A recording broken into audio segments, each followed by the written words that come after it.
Yo, what's good, Shinobi Nation? Welcome back to Just a Shinobi, the home of the craziest Naruto what-ifs. Today we're jumping into part 7 of What If Yajuu Sanin Trained Neglected Naruto. So strap in, because things are about to get explosive. If you're new to the channel, make sure to smash that subscribe button, hit the bell so you don't miss the next chapter, and share this video with your whole ninja squad. And of course, drop your theories in the comments. Your support is what keeps this shinobi grinding. An air of silence settled over Haku as he sat along the docks. The only sounds were the waves gently crashing against the shore. It was a beautiful sight to behold. The afternoon sun was just beginning to set, and it reflected perfectly across the water. However, this beauty was lost on the boy as he contemplated the growing hole he felt in his chest. He felt lost. He honestly didn't know what to do with himself now. He heard the wood creaking behind him, but made no movement as the blonde came up and sat beside him. They sat in silence as the two of them stared across the river at the sinking sunset. "Sure is beautiful," Naruto whispered. "Yes, I suppose it is." "How are your burns healing?" "Better. Your friend Hinata-chan really does know her way with medicinal creams," he replied as he unconsciously rubbed his arms. Naruto seemed uncomfortable as he thought back to his fit of rage the day before. "How are Sasuke-kun's legs?" "They'll heal. She did her best to heal the muscle, but he'll still need to see a real doctor. Hinata-chan is amazing, but she is not a professional. Since we won't get back to the village for a few days, he'll probably have to keep the scars." "That's a shame," Haku commented. "At least he'll be able to walk again. Thank you for not hitting his bones. According to Hinata-chan, even medical ninjutsu can't heal that." Haku simply nodded as the silence returned. They sat in peace as they watched the sun set slowly over the waves. Naruto turned his head and looked him in the eyes. "I think I owe you an apology." "Whatever for? We were enemies trying to fulfill our own missions. Nothing more, nothing less." "That's not true," Naruto said as he shook his head. "Even when you got angry with us, you still didn't go for the kill shot." "You are mistaken. If your friend hadn't moved at the last second, I would have impaled him. He survived on his own merit alone." Naruto was silent before his voice softened. "But that doesn't mean you wanted to kill us, does it? You still didn't finish him straight away after you immobilized him." Haku was silent as he stared at the waves. "I don't like killing. I really abhor violence, but I understand that it is necessary. Zabuza-sama would always say I was too soft, yet he always kept me around. I think that just proved he cared." "No. I was his weapon. He did not have room for any kind of weakness such as bonds or attachment." "I thought you were the one to say caring for others was what makes us strong." Haku was silent at this and kept his head down. "What was the last thing he told you?" "I would rather not say." "Please? You helped me by sparing my friends. I want to be able to help you." Haku sighed as he turned his head to face him. "He told me not to strike out against Kakashi-san. He respected his opponent's ability to best him, and he said he didn't want me throwing my life away on a vendetta of vengeance." "There's something else, isn't there?" Naruto prodded. Haku's lips didn't quiver, and his face was stone cold, not revealing an ounce of emotion. However, tears silently streamed down his face. "He told me to live my life." "That sounds like a good thing?" "No, I was a failure. I was just a simple tool for Zabuza-sama to use in his quest, and now I have no purpose." "Bullshit. You are no tool, you are a human being. If you don't believe you have a purpose, you make one for yourself." "It's not that easy." "It's always that easy." "Then what is your purpose?" Naruto was quiet as he stared back over the water. "For years I've always been looked down on by the villagers. They have always hated me, and to be honest I don't blame them. They were just scared and hurt from the torment they had to endure. So I always wanted to gain their attention. Even if it was negative, I just couldn't endure the silence. So I goofed off. I pulled pranks. Any attention was better than none. So I decided I would make it so no one would be able to ignore me. I had planned on becoming Hokage so that everyone would have to acknowledge me, But I don't think that is a good reason anymore. What changed? I got to meet some special people. They were the first to acknowledge me, and see me for who I really am. They mean the world to me, and I would rather die than let them get hurt. I now understand that this is how the rest of the village feels with their own families and friends. How much pain they must have gone through. Now I want to become Hokage so I can protect everyone, so they never have to worry about their connections being broken again. Haku was silent through his speech and was honored how deep his own words had seemed to sink into the boy. For the first time in a few days, Haku chuckled. What is it? You sound a bit like him. Like who? Zabuza-sama. Wah! He comically screamed as he backed away, only causing Haku to chuckle more. That's not something you want to hear. I don't want to be told I'm like a homicidal assassin. He wanted to be a Kage too. Naruto stopped joking and stared at him in surprise. Really? Then why did he become a missing nin? He wanted to overthrow the current age. Oh well, that explains it. It's a little more complicated than that. Right now, the hidden mist village is not what it once was. The country is ravaged by the Mizuki's vendetta against Genkai users. He has been waging a war for years in order to eradicate all of them. Naruto was furious. Meaningless loss of life always made him mad, but targeting Bloodlines users really struck a chord with him. Especially since both of his teammates fell in that category. Why isn't anyone doing anything to stop him? There are some, but they are heavily outnumbered by the loyalists. Some support him out of prejudice, others out of fear. Zabuza wanted to raise his own group to challenge the Mizuki, so that's why he took on jobs for people like Gato. You can't wage a war without funds. Why didn't he team up with those other guys? Haku chuckled. Zabuza-sama did not play well with others. He never liked sharing, and he wouldn't be satisfied unless he was in charge. He couldn't stand working under someone else. Well, can you? Pardon? Naruto stood up as he offered his hand to the boy. You said you have no purpose. Well, here's a purpose Zabuza would be proud of. Get out there, join that resistance, and help kick that bastard of a Kage's ass. Haku stared up at him and chuckled. It's not that simple. Like I said, it's always that simple. You just have to be brave enough to take the first step and do it. You better believe that I'm going to help you too. One of these days I'm going to head out there and show that bastard a thing or two. Just you wait. Haku raised an eyebrow. A genin taking on a Kage? You are impressive, Naruto-kun, but you would be pounded into dust. Naruto flashed him a grin. Now there's a smile. Give me some time. I'm going to surpass all of the Hokage, and I will never go back on my word. As soon as I'm able, I'll head out there and help Kiri get back on track. That's my promise to you. Haku lightly smiled as he took the boy's hand and rose to his feet. He gave one last look over the water, before they both headed back towards the house. Thank you, Zabuza-sama. I will make sure your dream for a united Kiri becomes a reality. The blonde was walking next to him with his hands behind his head and a bright smile lighting up his face. And thank you, Naruto-kun, for helping me realize that I can still serve my master even in death. He steeled his eyes as he buried the sadness burning in his chest. He had a new mission, and he was going to make sure it was accomplished. I'm coming to find you, Mei-sama. The door creaked open as Hinata entered the room. After a lot of arguing and a not-so-subtle strike to his stomach, Sasuke agreed to back down and was confined to his bed. Hinata had done her best to work on the holes in his legs, but she could only do so much. She was certain that with the work she had done, a professional medical nun would be able to fully heal his legs. Due to the time between their departure and arrival back at the village, there were definitely going to be scars. He would be perfectly functional, but he was now going to have a permanent reminder of his trip to Wave Country. She sat down next to his bed as she activated her. His heart rate was normal, and everything seemed to be fine. She had made him take a nap, and planned to wake him shortly before dinner. She pulled up a chair near the base of his bed and sat down. He would be just fine. He would be okay, he would. She groaned as she held her head.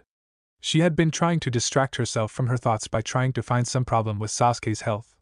anything to keep her from revisiting what she saw under the bridge. Sadly, there was nothing wrong. Nothing to keep her distracted. She sighed as the memories came back to her. It was initially fuzzy when she first opened her eyes. She couldn't focus too much, and the back of her head felt numb. She had sensed someone to her left, and tried to make out who it was. Her vision started to clear just as whoever it was disappeared, but she had managed to see one characteristic that still made her shiver. Those horns. They were the same shape as the figure she had seen all those years ago in the Hyuga monument.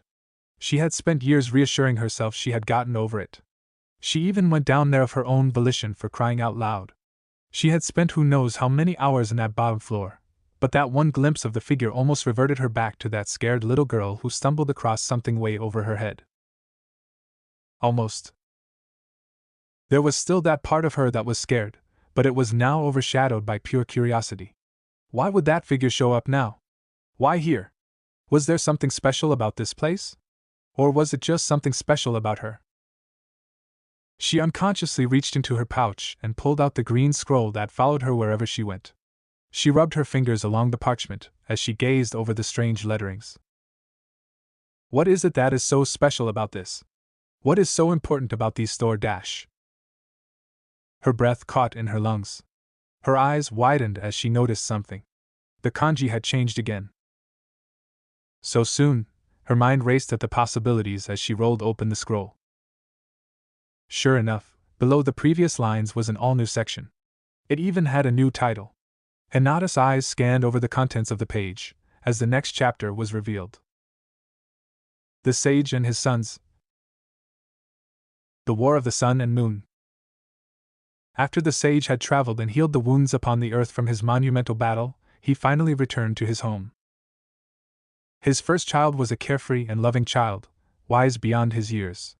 He understood the importance of patience, and he was skilled in everything he attempted.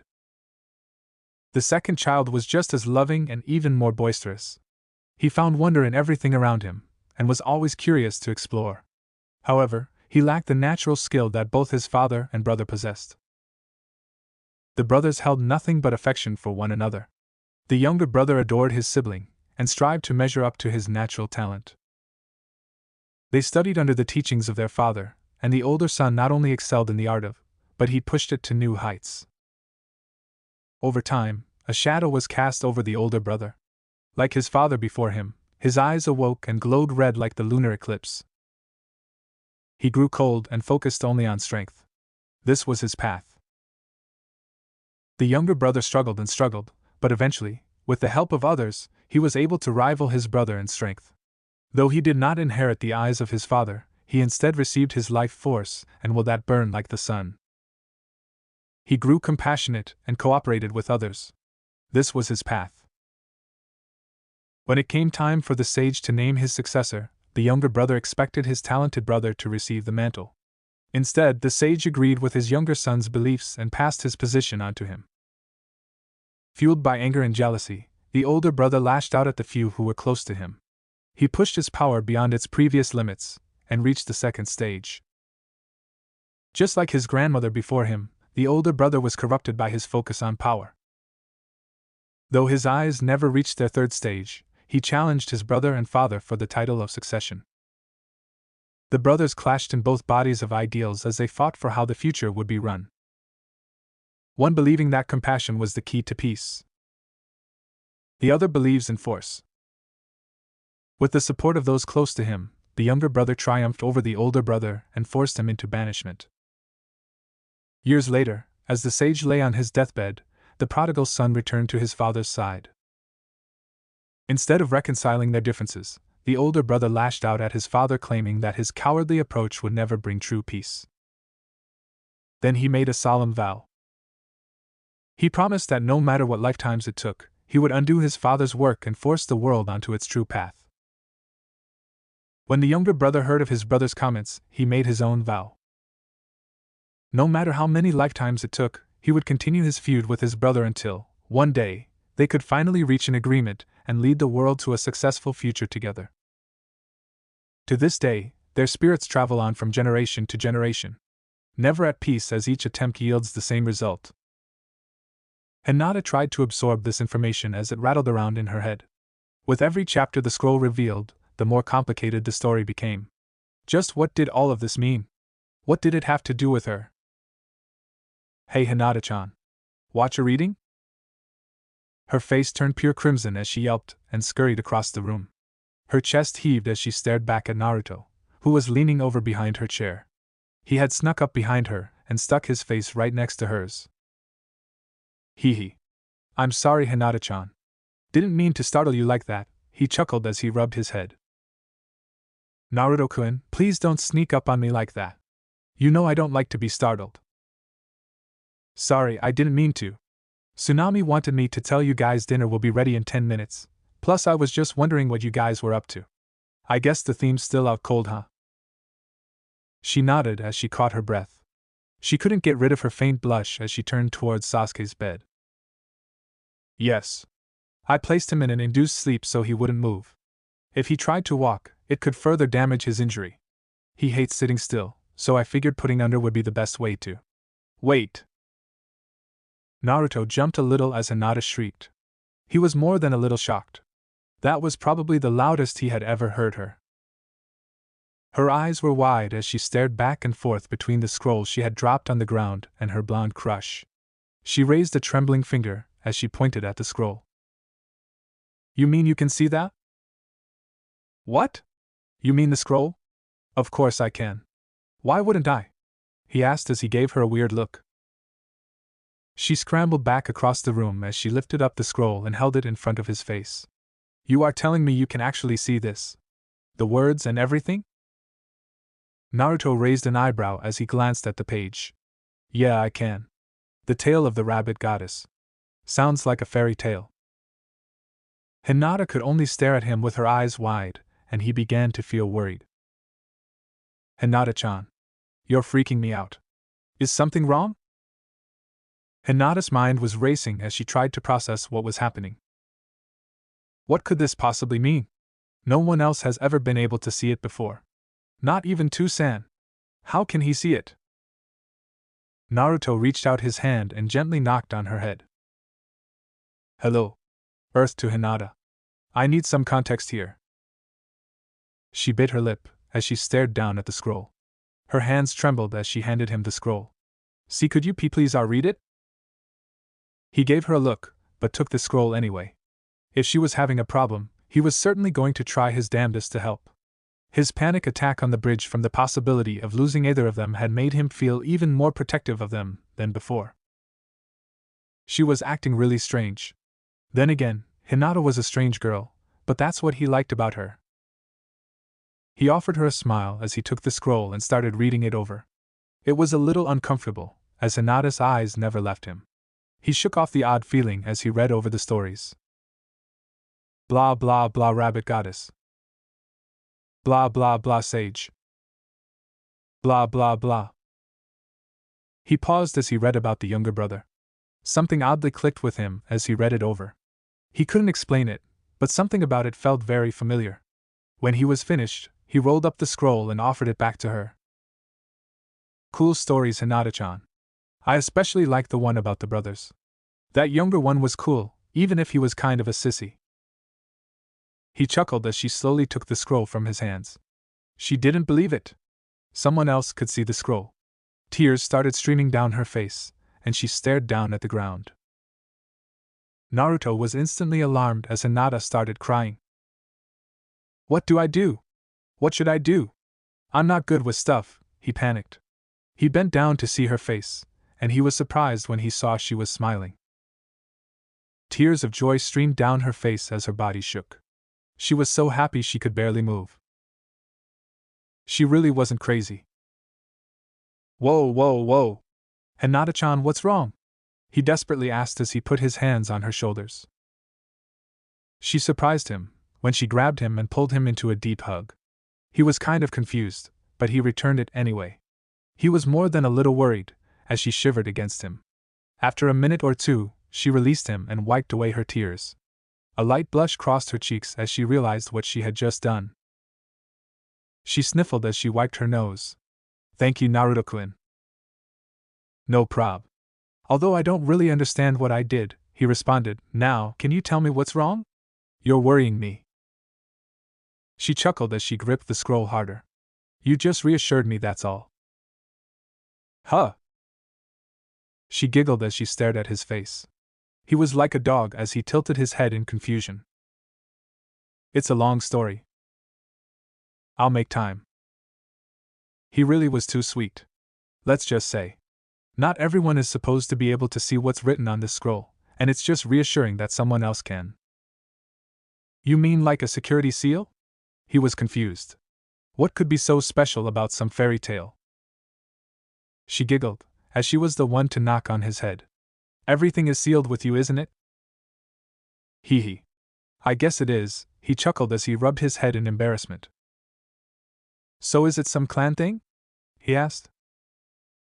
She nodded as she rubbed her thumb against the scroll. You could certainly call it that. He opened his mouth to ask her another question, but he was cut off as Tsunami called from the kitchen. Supper's ready. Naruto-kun, could you please be a dear and help me with setting the table? Coming, he shouted back.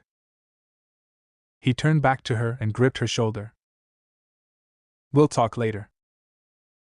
Looking forward to it, she smiled back. He flashed her a grin as he started heading back down the hall. She stood there for a moment, letting it all sink in. Someone else could actually see the scroll. She didn't have to keep doing mental gymnastics just to talk to someone about her ridiculous problem. Hinata! Kakashi called down the hall. Please wake up the sleeping wonder. He's going to need to eat. Hi, sensei. She responded as she broke out of her stupor. She walked over to the bed as she gently pressed her fingers on his forehead. She streamed her chakra through her body and into her fingers as she gently spread it through his head. His eyes flickered, and he groaned as started to get up. Hey Hinata, he muttered as he rubbed his eyes, was the dove just here? I swear, I could hear him even in my sleep. Isn't there anywhere I can go just to get a small reprieve? She giggled as he sat back against the headboard. How are you feeling? Stiff, he responded as he rubbed his neck, but certainly better than I felt yesterday. You certainly know your stuff. She smiled and bowed a little in response to his compliment. He glanced down at her hands and noticed a tiny green scroll. What have you got there? He asked. Her voice caught in her throat as she tried to respond. Again? Could it be possible he could see it too? Could everyone see it now? Questions were racing in her head as she handed it off to him. Would you like to read it? He shrugged his shoulders as he took the scroll from her hands. As he read over it, he couldn't help but notice the stares she sent him as she gathered up his crutches and cleaned up the floor of anything in his way. It seemed like just some classical story he had never heard of. I didn't know Hinata was into mythology, he thought as he scrolled down the page. Like his teammate, he stopped as he came across the section with the brothers. Something bugged him as he read over the description of the older brother. He couldn't tell what, but he felt some sort of connection to this story. He handed it back to her without a word. Well? It's alright, I guess. The sun and moon story was alright, I suppose. I didn't know you were into this historical stuff.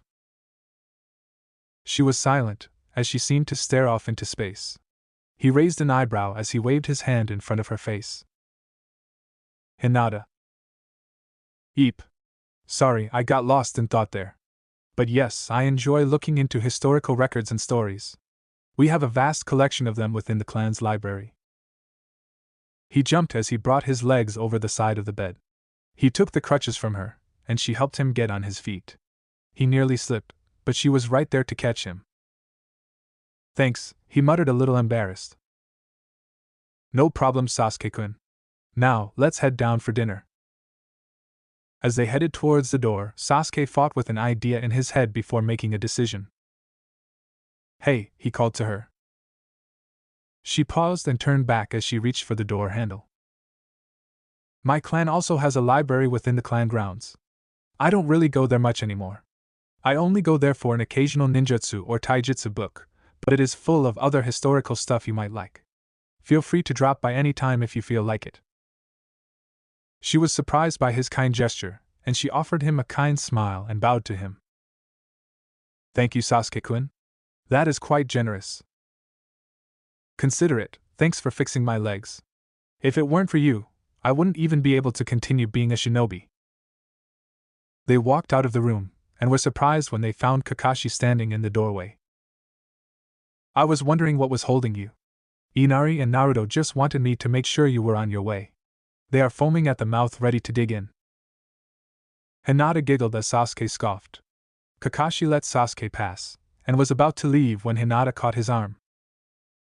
Sensei, could you wait a minute? He was surprised but nodded. Sasuke sent them a look, but Kakashi just waved at him to go ahead. He shrugged and continued hobbling off down the hall. What's up? You seem a little more upbeat than the last time I saw you. I just got a big weight off my chest. I was able to share something important with both Naruto and Sasuke. That's good to hear. Mind sharing it with me? She nodded as she stretched the scroll out in front of her. Seconds passed and she was confused, when he didn't move to take it out of her hands. Sensei. You can take the scroll now. What scroll? Her eyes widened as she gazed into his visible eye. His eyes seemed fogged over, and he didn't really seem to notice what she was talking about. He simply stared overhead. Just like Tusan. This made her feel worried all over again. This didn't make any sense. The boys had been able to see it. Why was this still happening? She hung her head in defeat as she tucked the scroll back in her kunai pouch. Kakashi's eye returned to normal and he treated her with an eye smile. Oh, there you are, Hinata. Come on, Tsunami has supper ready. Inari and Naruto just wanted me to make sure you were on your way. They are foaming at the mouth ready to dig in. Hi, Sensei, she replied somberly as she walked past him out the door. He frowned as he watched her lurch up the hall. He knew something was wrong after their encounter on the bridge, but she hadn't been acting this strangely. Something else must have happened. He stared back into the room at Sasuke's sheets. Had they gotten into an argument? But they had seemed so cordial as he left the room. He made a mental note to keep an eye on it as he closed the door to the bedroom. He was standing out in the middle of a muddy brown sea. Off in the distance was the kind of island you would typically see on a postcard, with white sandy beaches and palm trees everywhere. To the outside observer, it would have been the picture of paradise if it weren't for the steaming sea of brown water. Strangely shaped objects floated out across the water, which turned out to be bits and pieces of food. Everywhere you looked there were sliced onions, mushrooms, bits of corn, and noodles, which stretched out like seaweed. Every now and then a massive cut of pork would breach from the broth below like a magnificent fish before plunging into the depths below. It was a sea of ramen. Naruto smiled in his sleep as his drool slathered across his pillow. You bet I'd like seconds, he slurred as he rolled over. He was blissfully unaware as a dark shadow silently crept into the room. The individual froze as one of the room's occupants let out a loud snore. Tazuna had graciously given up his room on the ground floor for Sasuke to recover, so he had joined Kakashi and Naruto upstairs. The quiet figure tiptoed over their prone forms as it made its way towards the sleeping blonde. It hovered above him before slowly kneeling on the ground. Naruto-kun. Naruto-kun, it whispered as nudged at him. He only snored louder as he rolled away from the person. The person next tried to shake him awake, but nothing seemed to work. It sighed as chakra began to swell in its hands.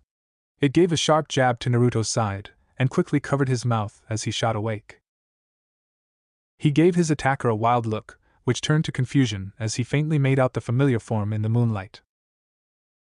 Hinata-chan? He said in a muffled voice. She nodded and raised her finger to her lips. She whispered her apologies as she lowered her hand from his mouth. Hinata-chan, he whined, what time is it? I was perfect. Whyy.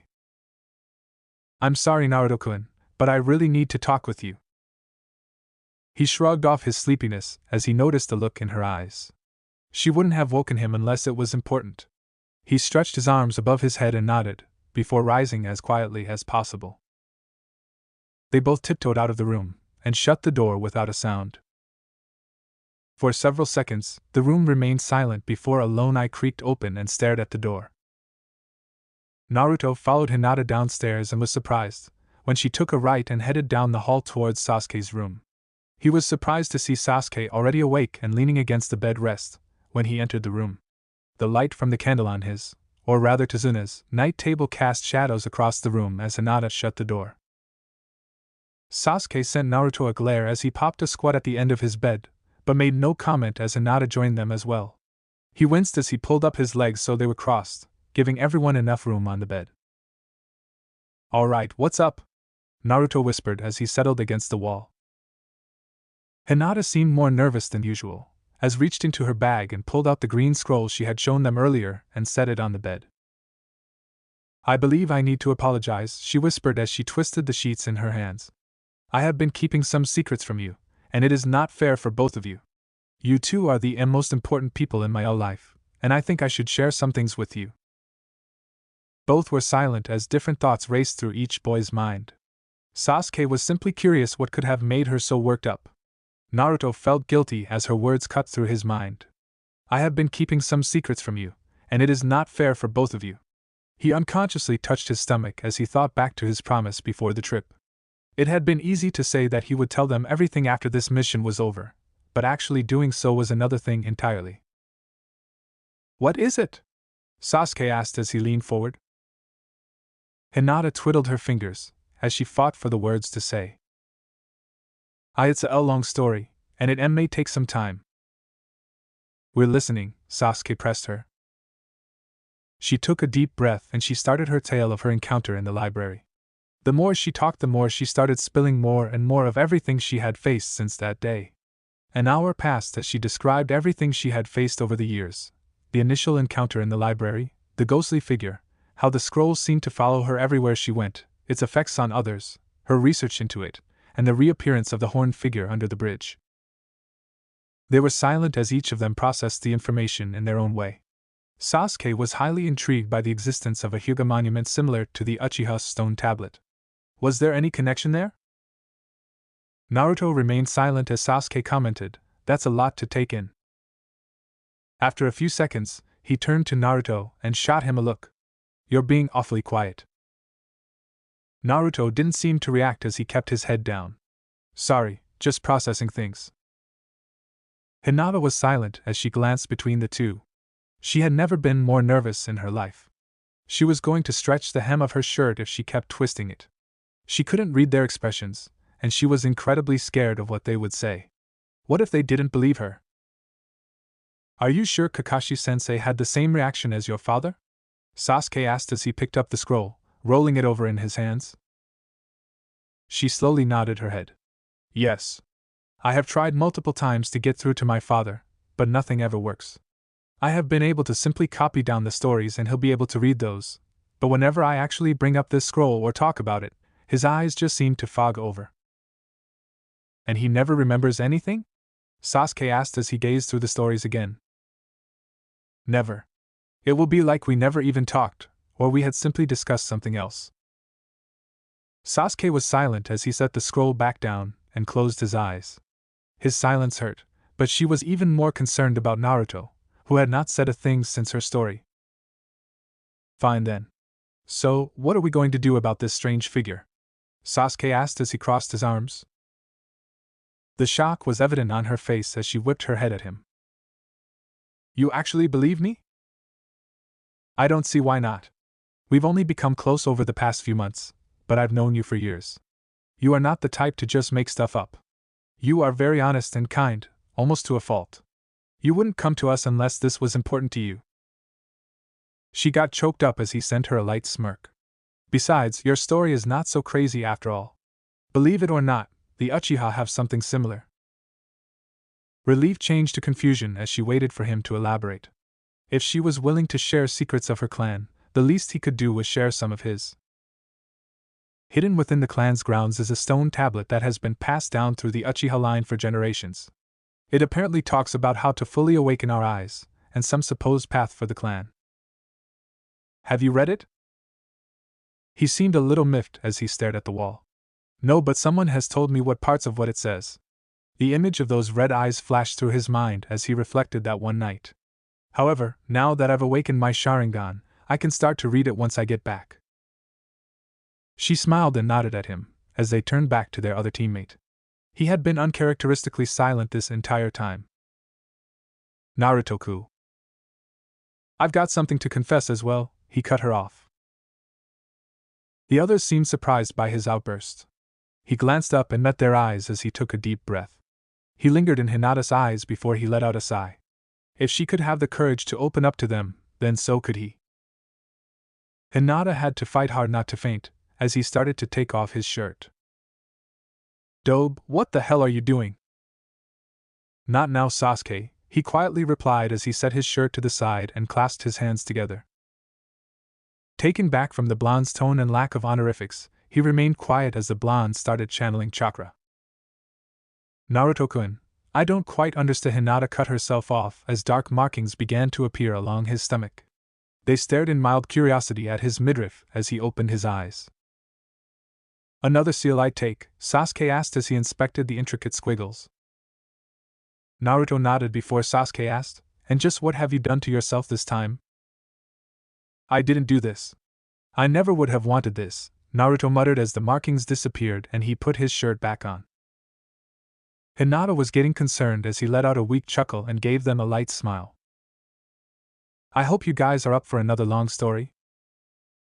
Kakashi was motionless as he leaned against the wall outside the room, as Naruto began his lengthy discussion about the Kyuubi and his childhood.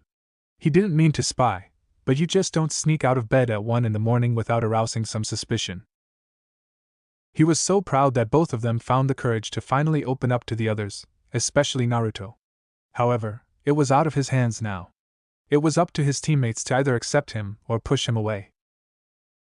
Although, from the soft grunt of two forms colliding with each other, and the sounds of Hinata's tearful mutterings, it was safe to assume things were going over well. All that was left was for Sasuke to decide to join the party and open up as well. However, he was going to be the toughest nut to crack. Kakashi could only hope that listening to the other two sharing their stories would help him decide to as well. Hinata had tackled him against the wall in a bear hug. Tears fell from her face as she repeated, I'm sorry. I'm sorry. Thank you? He chuckled as he rubbed the back of her head. It was a better response than he could have ever hoped for. He turned and looked at Sasuke, who still seemed to be thinking it over. Is it going to be a problem? He cautiously asked. Sasuke was silent before he sighed and gave him a bored look. I suppose not. You're too stupid to be some conniving, evil fox spirit. Naruto grinned from ear to ear as he spread his left arm out for Sasuke to join the hug. Sasuke only sent him a glare. I don't do hugs. Without removing her face from Naruto's chest, Hinata's arm shot out and grabbed Sasuke's shirt, before dragging him into the huddle. He groaned and rolled his eyes as Naruto linked his arm around his back, squeezing him into the hug. Naruto chuckled and Hinata giggled as they all clamped together on the bed. Sasuke's head rolled backwards and his eyes held a dead look. Great. We're really close and whatever. Teamwork. Friendship. Yada yada. Can you let go now? You're starting to hurt my legs. Hinata shook her head. 10 more seconds. Naruto giggled at the response, before finally all separated from each other. Great. Now that that's out of our system, who's next? Sasuke? Naruto asked as he turned towards the brunette expectantly. Sasuke's more upbeat attitude evaporated instantly as he crossed his arms and sent him a dark glare. No. But team. I said no. I am not talking about it. Please, Sasuke-kun. It really will help, Hinata chimed in.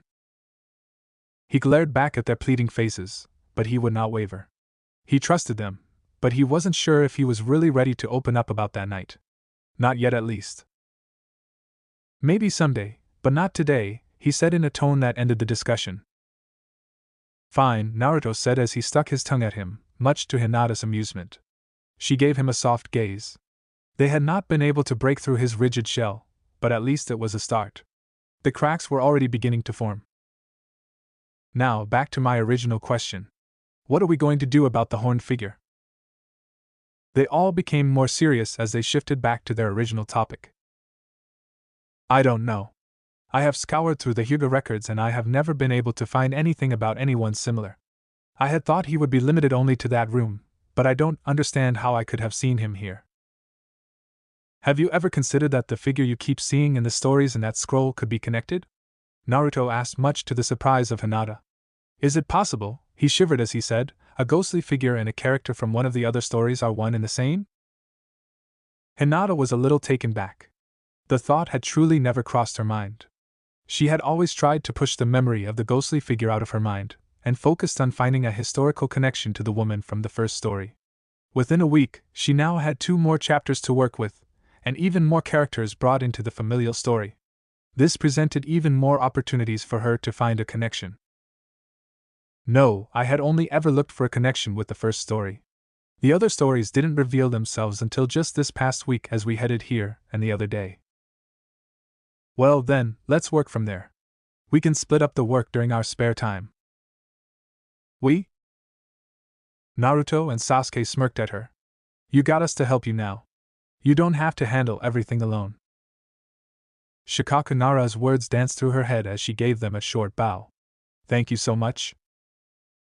Sasuke leaned back against the bed as Naruto let out a loud yawn. Now I think that is enough emotional drama for one night, he muttered as he stretched his arms. We got a long day of travel ahead of us, so let's at least try to get some shut-eye. Sounds good to me, Sasuke said as he violently shoved the blonde off the foot of the bed. Hinata giggled at their antics as she got off the bed and put out the candle next to the bed. She bade Sasuke good night and made Naruto mutter out something similar, before they started heading back down the hallway. They said their goodbyes and headed back to their respective rooms. As they had left the room, they didn't notice the silent figure drop from the ceiling. He glanced back at the door to Sasuke's room and sighed.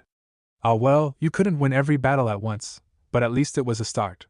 Things would certainly be easier from here on out. No more hiding, and no more secrets between them. Well, he had more than his fair share of secrets. Some regarding his own past, and some regarding theirs.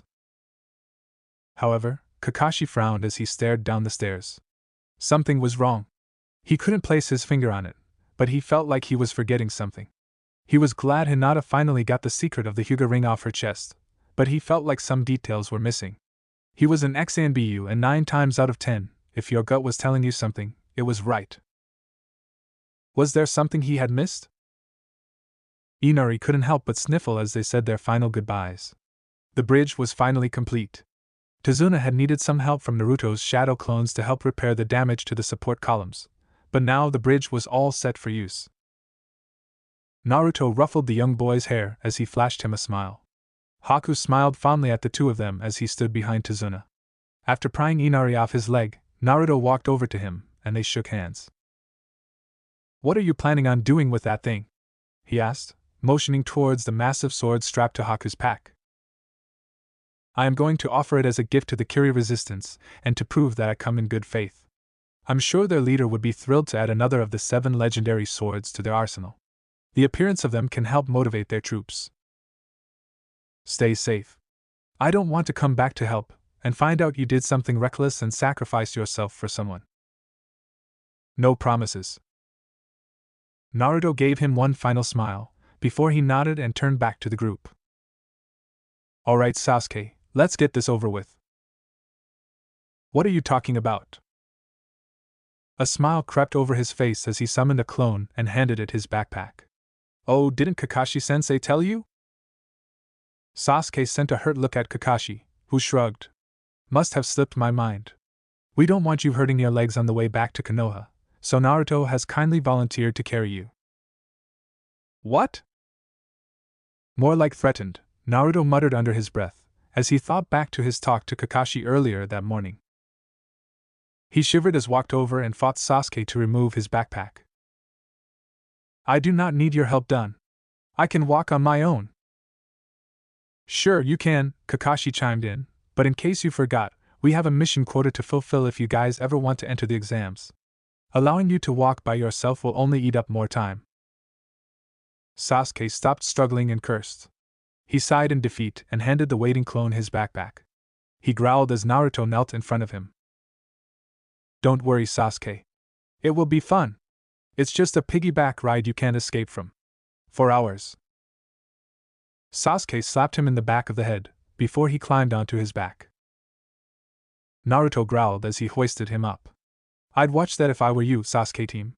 Who knows how many road bumps we could run into along the way. Sasuke seemed to pause before bopping him on the head again.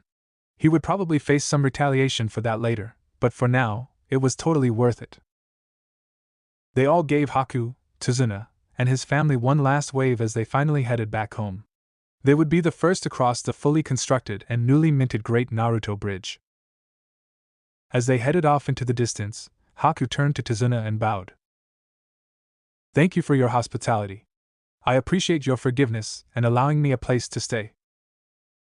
Tazuna chuckled. Think nothing of it. Just give me a heads up if someone else hires you to kill me. He barked out laughing, and the tsunami sent him a glare. After he calmed down, he asked, So where are you headed? Haku turned back towards the direction of town. I am catching a ship to cross to Kiri in an hour. I will begin my investigation into the resistance once I arrive.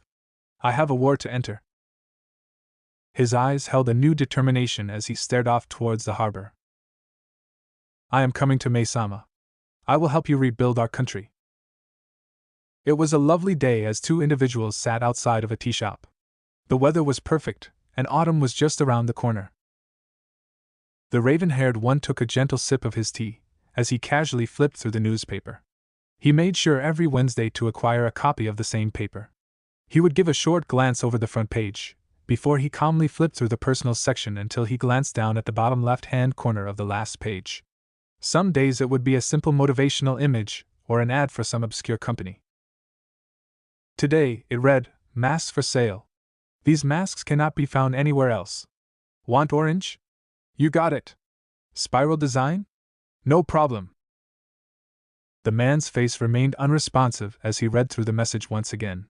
He carefully folded up the paper and prepared to get up. Hey, if you're done with that, can I have it? His partner asked with a toothy grin. I want to read the comics. He handed him the paper as the other man chuckled. You have no sense of humor, Itachi. It's quite hard having to be the only one to lighten the mood. If that is what you call humor, he calmly responded. Kisame faked a gasp. Did my ears just deceive me, or did you just attempt to crack a joke? Let me make sure cats and dogs aren't falling from the sky.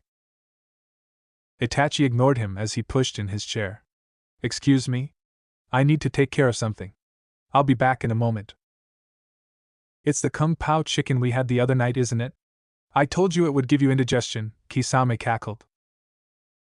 Itachi sent him a glare, which the larger man only responded with a wide grin. He started reading through as Itachi headed off down the street. He had a message to send. For the last time, Danzo, I refuse to allow that to happen. The tension in the room was palpable, and some of the select few ANBU allowed to listen in on the conversation were starting to sweat from the pure presence resonating from the imposing figures. Neither was willing to back down on this matter. It is an opportunity that will never happen again. I will not allow the chance to introduce a total into Konoha to be dismissed due to your senile old heart, Danzo growled as he banged his cane on the ground. It is called having a conscience. I will not allow such a young child to be used as a breeder just for the possibility that the bloodline limit would skip over her and move on to her children. Fine. Then what of the boy? We confirmed from his blood work that he will certainly inherit the ability. We should be setting up candidates. The boy is a child. The Hokage roared, his glare boring deep into the eye of his bandaged friend. The remaining occupants of the room remained quiet as they watched this struggle of power persist. They both knew the Hokage would make the final decision in the matter, but Danzo did have a point and the Hokage knew it. It was too good of an opportunity to pass up, but he just couldn't force himself to allow it. Konoha prided itself with refraining from those particular barbaric acts, unlike certain villages. He would not allow the village or his heart to be tainted by such a practice. The tall man leaning against the wall coughed to gather everyone's attention. How about a compromise? I completely agree with Sensei. We cannot and will not use a child just for breeding purposes. That being said, Danzo is right as well. This is a very useful opportunity that would be foolish to let slip out of hand. At the very least, we should take DNA samples and keep them on record. That way, no matter what happens to the kids, we have the option hidden safely away. That way, in the event that Sensei or any future Kage believes we should introduce the bloodline, it will be possible to do so. Danzo seemed disgruntled, but could not argue with the logic. He would have much preferred introducing the limit as soon as possible, but having it on record was better than not having it at all, especially with how difficult it would be to argue this with Hiruzen. The Hokage sighed and nodded his head. He didn't like it, but it was a much better alternative. All right then, Jiraiya said as he pushed off the wall. Now with that taken care of, let's move on to the next problem. What to do with the kids? Hamira turned her gaze to her old teammate. How is Kitsun's investigation coming along? Moderately. He has been trying to find any connection to the ANBU agents responsible for the family's deaths, but he isn't getting very far. If we ever plan to bring this up to the Tsuchikage, I want an outlet other than us for him to focus his rage. Kitsun is waiting to hear back from his sources in other villages, while interrogating the Zaofu clansmen we have locked away. How come the Yamanaka's scan hasn't revealed anything? Koharu chimed in. It is very troubling that someone has been able to resist their jutsu. Indeed, although the answer is more simple than you'd think. The man has a seal planted inside the back of his mouth that forcefully triggers his mutation abilities, whenever somebody tries to access his mind. His brain is completely altered to metal, which makes it impossible for the Inoichi to access his hippocampus. The Hokage shot Jiraiya at a glance. I was hoping you could take a look at that while you are here. Jiraiya nodded. I'll see what I can do. But why go through such levels of secrecy? Danzo muttered, there is no reason for a seal of that magnitude or risk to someone so valuable to a clan's revival unless the mission was of the utmost importance. Something doesn't add up, Jiraiya agreed. I concur. That is why Ibiki has been on him day and night. The prisoner is quick to anger and prone to lashing out, but is surprisingly very tight-lipped about his mission. There is more to his activities than just stealing some documents, but we are getting off topic. Like I said, I want to hold off from making a final decision regarding the children until Kitsun's investigation is complete. The room was silent before Jiraiya raised his head. And what of the other perpetrator? The one in the orange mask? Danzo and Sarutobi shared a quick glance before he responded. This is the other important issue I wish to discuss. Based on Kitsun's report, we have reason to believe that the masked individual could possibly be an Uchiha. Silence fell over the room, as the ANBU in the corners felt their hearts stop. Not possible. The only two left are Itachi and his younger brother, Koharu said as she shook her head. Not quite, the Sandaime muttered as he sat back in his chair. Based on new evidence, we now have reason to believe that Itachi Uchiha had assistance when he massacred his clan. Jiraiya squinted his eyes as he stared at his teacher. From what source? I am not at liberty to say, was his only response. After placing his ad in the newspaper, he only had to wait 2 days before he received a message tied to the ankle of a crow. It was very short, and contained only one sentence: I had help. Obscure as ever, Jiraiya muttered as he shot a quick glance at Danzo, who he noted made no comment on such a discovery. Anyway, you haven't answered my question. What are we going to do with the children? The Hokage took a puff of his pipe before he responded. For now, nothing. We can't risk drawing undue attention to them from the other villages or civilians. I'll see to it that we acquire a more in-depth blood sample to place in storage. As the exams start getting underway, I'll have an ANBU shadow them in case someone else knows something we don't. Danzo, I want you to focus your efforts into looking into the identity of this masked Uchiha. I know we scoured the records for anyone who might have been out of the village at the time, but apparently we missed someone. Look for anyone who might have been presumed key around the time of the attack. Danzo nodded. Consider it done. Good. That is all. You are all dismissed. The elders rose from their chairs and headed out the door, one by one, leaving the master and his pupil alone in the office. The Hokage glanced towards the dark shadows in the corners and said, You too. There was a swirl of wind, and silence once again settled over the office. Hiruzen sighed as he leaned his head back into the headrest. I apologize, that had to be the first thing you had to face when you got home. Don't sweat it, Sensei. I'm more worried about you. This much stress at your age can't be good for you. The Hokage chuckled as he opened one eye and glanced at his student. That would be thanks to your rambunctious godson, who can't seem to keep himself out of trouble. A grin split apart on the old sage's face. What has he done now? As I should have expected, their first official C-rank mission escalated rather drastically.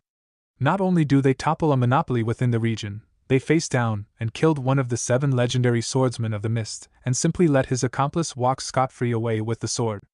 Not content with stopping there, Naruto seemed to have influenced the accomplice to go off and join the Kiri rebellion. That boy and his team are becoming more and more of a headache than I bargained for. Jiraiya barked with laughter, and Hiruzen shot him a mock glare. Can you imagine the diplomatic nightmare it would be if the Mizukage found out we aided and encouraged a highly powerful Genkai user to fight against him? I'm still dealing with the last international incident he almost caused. Jiraiya chuckled as his laughter died down. From what you've told me, he's becoming just as much of a sealing expert as his father was. The Hokage nodded. Indeed he is. It's remarkable how far he's progressed without any aid. Minato at least had you and Kushina, but Naruto has been studying all on his own. Jiraiya was silenced by that comment, and sent his teacher a curious look. Well, maybe he doesn't have to anymore. He leaned on the desk and sent his teacher a grin. What does the brat have set up for the next 2 weeks? One day later. Ria swept the floor as yet another hour ticked away at the nagging clock above the register. She had been working at this store for over 2 years now. It was nothing special, but not exactly a dump either. It was just a small grocery store that was linked to a tiny family deli next door. Madame Maria rented the space out to a nice small family who had come to Konoha from Rain Country to start a new life. Madame Maria could be such a pain, but Ria knew that her boss had a heart of gold deep down. It was just buried under the many problems one faced when running a small business. After all, she would go out of her way to help her and her younger brother. She was roused from her thoughts by the bell chime from the front of the shop. Welcome to Madame Maria's Grocery and Deli. How may I help you today? She recited as she turned around and froze at the person in the doorway. The boy stood holding the glass door with freshly applied bandage wraps tied around his ankles and right shoulder. I said I'd be here, didn't I? He smirked as he shut the door behind him. She glanced up and down at him before she raised her eyebrow. If you think that being injured is going to gain any sympathy from me, you are mistaken. Wouldn't dream of it, he replied as he made his way through the store. Good. Now then, what the hell did you do to yourself? She asked as she circled him, inspecting his wrappings. It looks worse than it really is. I'm really fully healed, but the doctor wouldn't let me go without these just to make sure I didn't scratch at the scars. Well, glad to see you didn't get yourself killed, Duckbutt, she smirked as a tick mark appeared on his forehead. He didn't want to call her out on it, but he knew it would just encourage her more. I've told you, my name is Sasuke. I know, but I just can't help it. I call him as I see him, and your hair fits the bill. He simply grunted as he glanced across the store. So what is it you do here? She lightly blushed in embarrassment as she glanced at the floor. Basically anything they need me to do. I restock the products during the day, sweep the floors, and sometimes work as a cashier. Sometimes, like today, my boss has me working as a waitress in the deli next door. He raised his eyebrow and glanced at her. Aren't you a little young to be working this much? She glared back at him. Aren't you a little young to be a shinobi? He shrugged at her fair response. It was just a little odd for someone his age to have a job this young. It was a foreign idea to him to work as a civilian. The closest he had ever come was doing those inane D-rank missions, but those had been shut down rather fast. Plus, he always reassured himself that they were all for the success of the village. This was just his pride and moral code eating away at him. So what will I be doing to help anyways? Her eyes glimmered as she grabbed him by the hand and started leading him towards the deli. Hanaya-san! You've got an extra helper today! She shouted towards the back. Really now? A voice replied as a young man poked his head out of the kitchen door. He was a rather skinny man with short hair, dressed in black work clothes and a white apron. He offered the boy an apologetic smile as he noticed Ria dragging him along. The girl could be quite forceful. He offered them a small bow as he spoke. It is a pleasure to meet you. My name is Hanaya Yohei. And yours? Sasuke Uchiha, he replied as he returned the bow. Really now? Well, it's an honor to be graced with your aid, Uchiha-sama. Ria shot him a strange look. Man, people just love to kiss your ass, don't they? Hanaya lightly bopped her with his ladle. Not enough to hurt her, but enough to garner her attention. Language, Ria. We really need to work on your manners, he sighed as he wiped the utensil off with a towel. But manners are boring, she groaned as she hung her head back. Sasuke's brow twitched as he started to draw painful comparisons to a certain blonde he knew. Well now, how will you be assisting me, Uchiha-sama? He asked. I figured you could let Gribbs have the day off and let Sasuke here work the dishes, Ria responded to him with a smirk. Sasuke sent her a glare. Hey, all I did was spill over some fruit. He backed away as she got right back in his face. Yeah, and almost all of it bruised because of you, which means nobody bought it. Madame Maria docked half of my pay for the day because of that. So you are going to help Hanaya through the lunch rush, and then we can call it even. Sparks between their eyes as neither wanted to back down. Finally Sasuke just sighed, and snatched an apron off the wall. Better to just get this over with. Let's just do this, he sighed as he headed into the kitchen. Ria sent him a smirk and a tiny salute before heading back towards the other store. Across the village, Hayashi Hyuga sat at his desk working through his daily paperwork. A short knock on his door caught his attention. Yes? Excuse me, sir, one of his maids called out, but you have a visitor. Hayashi frowned. I do not recall having an appointment today. No, sir. He said that he did not need an appointment.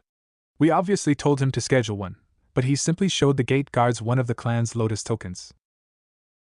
Hayashi straightened up at that. Those tokens were rarely handed out by a clan head, and usually only to their closest friends and family outside of the clan. Right now, there was only one man alive whom he had given that token. Send him in at once, and please bring us some tea. Yes, sir. Hayashi began clearing his desk, just as the door slid open. A rare smile spread across his face as a familiar face walked up to his desk. Jiraiya-sensei, I was unaware you were in town. I'm pleased you dropped by. Come now. It's the least I could do to check in on my favorite student, he boomed with a smile. Hayashi raised his eyebrow and sent him a glare. Your favorite by default. I'm the only one left. Jiraiya let out an embarrassed chuckle and rubbed his head as he took a seat across from him. Now I wouldn't say that. We've gone over this before. Minato was my favorite. Mikoto and I knew that well enough. Now, don't be all stingy. You know how much I cared for each of you. Indeed I do, but that doesn't mean I won't stop poking at your guilt just a little. It is too entertaining. They both chuckled as their nostalgia washed over them. The maid brought in a plate of tea, and the two eagerly began catching up. It had always bugged Jiraiya how much Hayashi would change when he was in private versus when he was in public. No one ever really got to see his more upbeat side. The side of him that drew his wife to him. Have you seen her son yet? Mikoto's? Hayashi nodded. You should see him. He looks so much like her, especially his face and hair. Hopefully not too long, Jiraiya cut in. Just the bangs and color, Hayashi amended. However, he seems to have picked up more of his father's personality than hers. Jiraiya sighed as he sipped his tea. I'll never understand what she saw in him. None of us did, Hayashi responded as he set down his cup. And how is little Hinata-chan doing? I think she was about to hit me the last time I saw her. Hayashi was quiet before he responded. She is doing well. She takes so much after her mother. Her looks, her personality, her aptitude in creating new jutsu. It's like gazing into the past. She even managed to persuade her mother's summons to accept her. Jiraiya chuckled at Hayashi's uncomfortable look. It was always a sour point for the patriarch that the clan summons never accepted him. However, Jiraiya had noticed his pause. Is something wrong? We've had a couple incidents over the past few years, and they have been increasing in frequency over the past few months. Define an incident. Do you remember when I came to you for your advice regarding the stone ring hidden beneath the library? I recall. Have you ever made any progress? None at all. But somehow Hinata has. Jiraiya froze and slowly set his tea down on the desk. Really now? Indeed. When she was about 10, she stumbled down into the library and the ring activated her presence. The whole room was leaking chakra, and she was bombarded with information. She has revealed more knowledge about the monument than any clan leader has in over 70 years. That doesn't sound too bad, Jiraiya mused as he leaned back, crossing his fingers. However, there is a problem that I have begun to notice. She is lying to me. Little Hinata? She was so sweet and innocent. I thought you said she was just like her mother? Hayashi nodded. She is. Until very recently, she was as shy as you could possibly imagine, and could hardly get a sentence out through her stuttering. Her exposure with her teammates has certainly helped her grow more comfortable in her own skin. She is more compassionate than I find acceptable in a shinobi, but she knows when to shelf her emotions for the sake of a mission. What is bothering me is where she is getting certain information. Jiraiya nodded, prompting him to go on. I recently had Shikaka Nara take a swing at translating some of the hieroglyphs on the wall. He and his cousin have made decent progress from the words Hinata claimed to have seen from the initial incident, but her recent stories are not adding up. She has been claiming to decipher new stories, but I do not believe where she says they are coming from are quite true. Why? When she approached me with the first story, I was very pleased that she had decided to open up to me. I had her show me where on the wall the story came from, but when I handed it off to Shikaku, he reported that the translations did not match up. Jiraiya frowned as he stroked his chin. Do you believe her stories are genuine? Absolutely. Her translations from the first event matched up too perfectly to Shikaku's findings for her to be faking the incident. What is making me doubt her claims of their origin is what she told me 2 days ago. She had just returned from her mission to Wave Country, and the next morning she ran into my office claiming to have found out the next portion of the story. But Jiraiya egged on. But Hinata never went downstairs to the library the night she returned. How are you sure? There are seals placed along the entrance to the final floor. They are mostly there to prevent people, who are not from the main branch, from entering, but they also serve another purpose. The seals register anyone who enters through the barrier. I checked the seals, and there were no new events logged in for that night. Could they have been tampered with? I don't believe so. Those seals were crafted by some of the leading experts among the elders, plus Hinata does not have any training in. Jiraiya paused for a moment before he snorted and smirked back at the student, before throwing his head back and laughing. Hayashi seemed confused by the outburst. She might not have any knowledge, but I'm pretty sure she knows someone who does. That boy. He just can't seem to keep himself out of trouble. Hayashi's eyes widened as he realized what Jiraiya was proposing. But why? What would they gain from hiding their presence? If I knew she went down there, it would only help her story's credibility. Don't know. Doesn't make sense to me either, but that seems like the only logical conclusion we have for now. Jiraiya straightened his back as he stared at his former student. I say let her work it out. If she is making progress and her friends are willing to help her, then I say leave it up to them. Just keep an eye on their developments, and try to keep up with what she gives you. Hayashi hung his head. But I already promised I would help her. She may be a kunoichi, but she is still just a child. I have made too many mistakes raising her, and I want to be able to help her now. Jiraiya was silent as he stared at his last student. Tell you what. Make me a copy of these stories and I'll take a look into them myself. I travel around enough, and I may know of someone who will recognize them.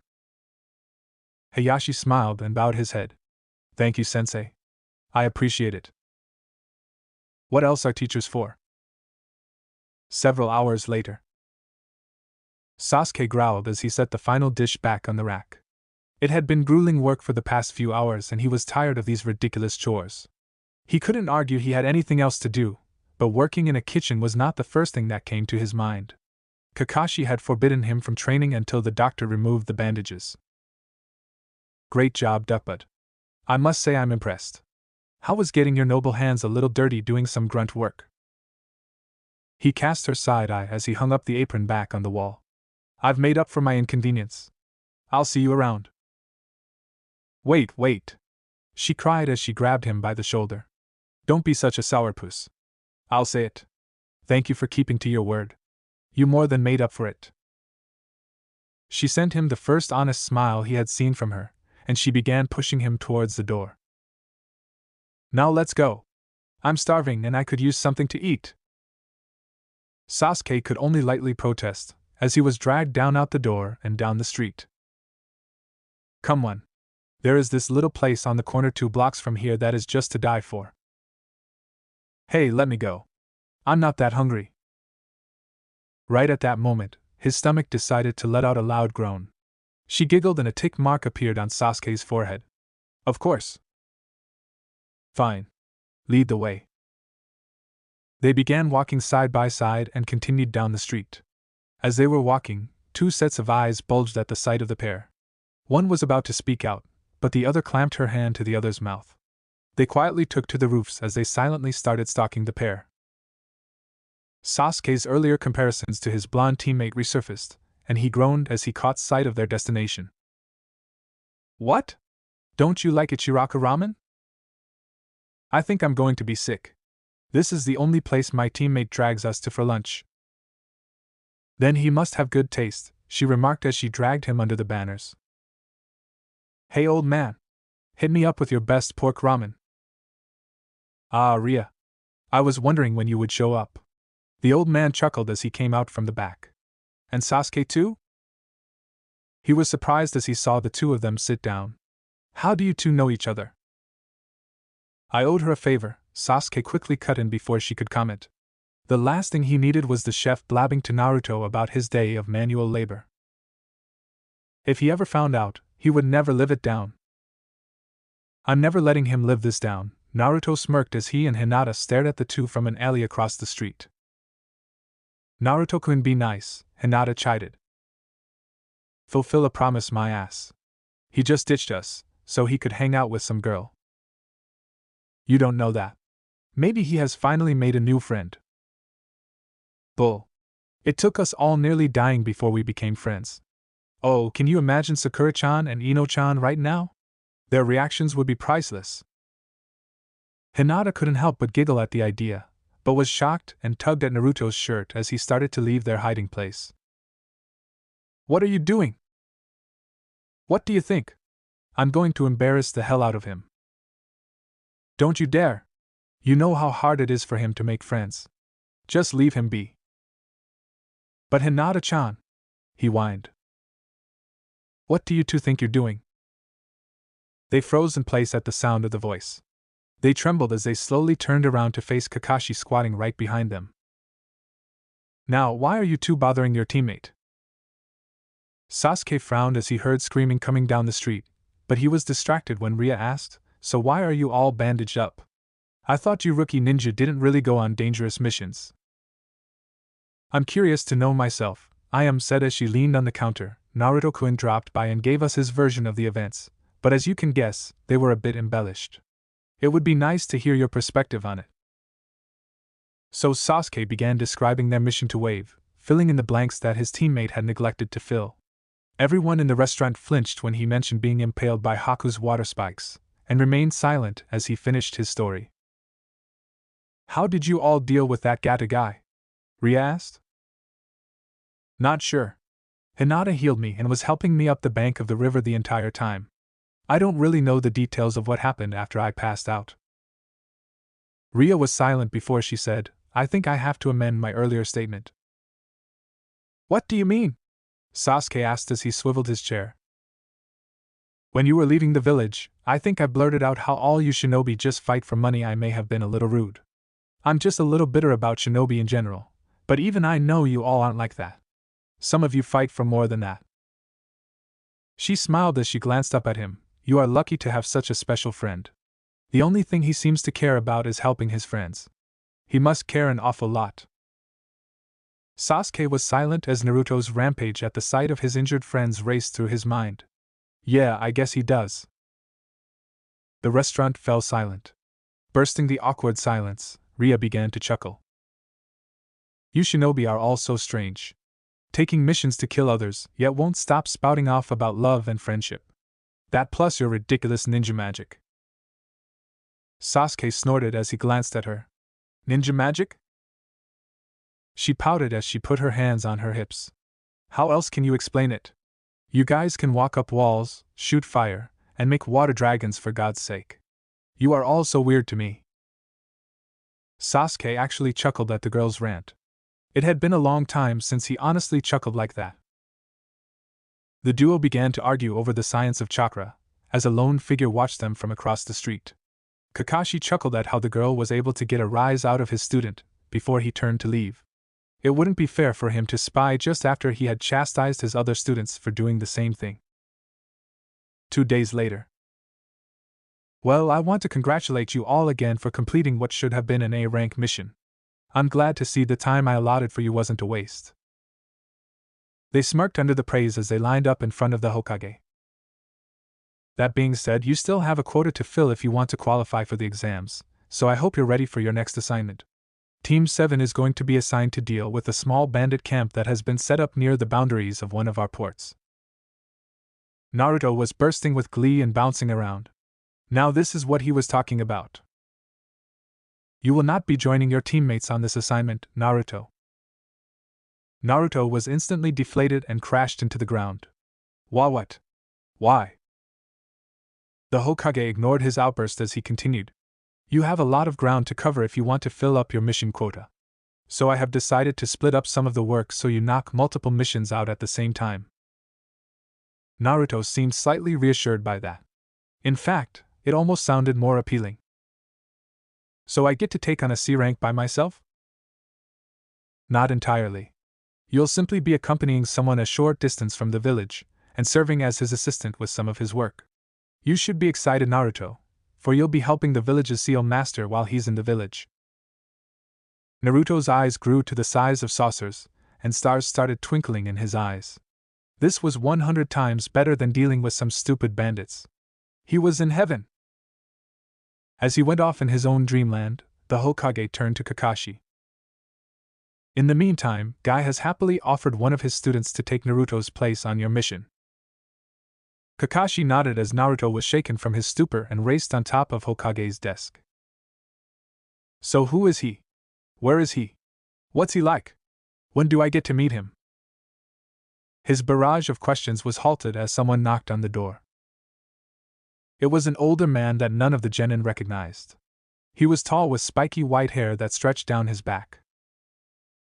The man glanced at Sasuke and Hinata and mentally smirked. Hayashi was right. They really were clones of their parents. They weren't the only ones. He sadly smiled as his eyes finally fell on Naruto. It hurt him just as much as he thought it would. He reminded him so much of Minato when he had been that age, especially with those clothes.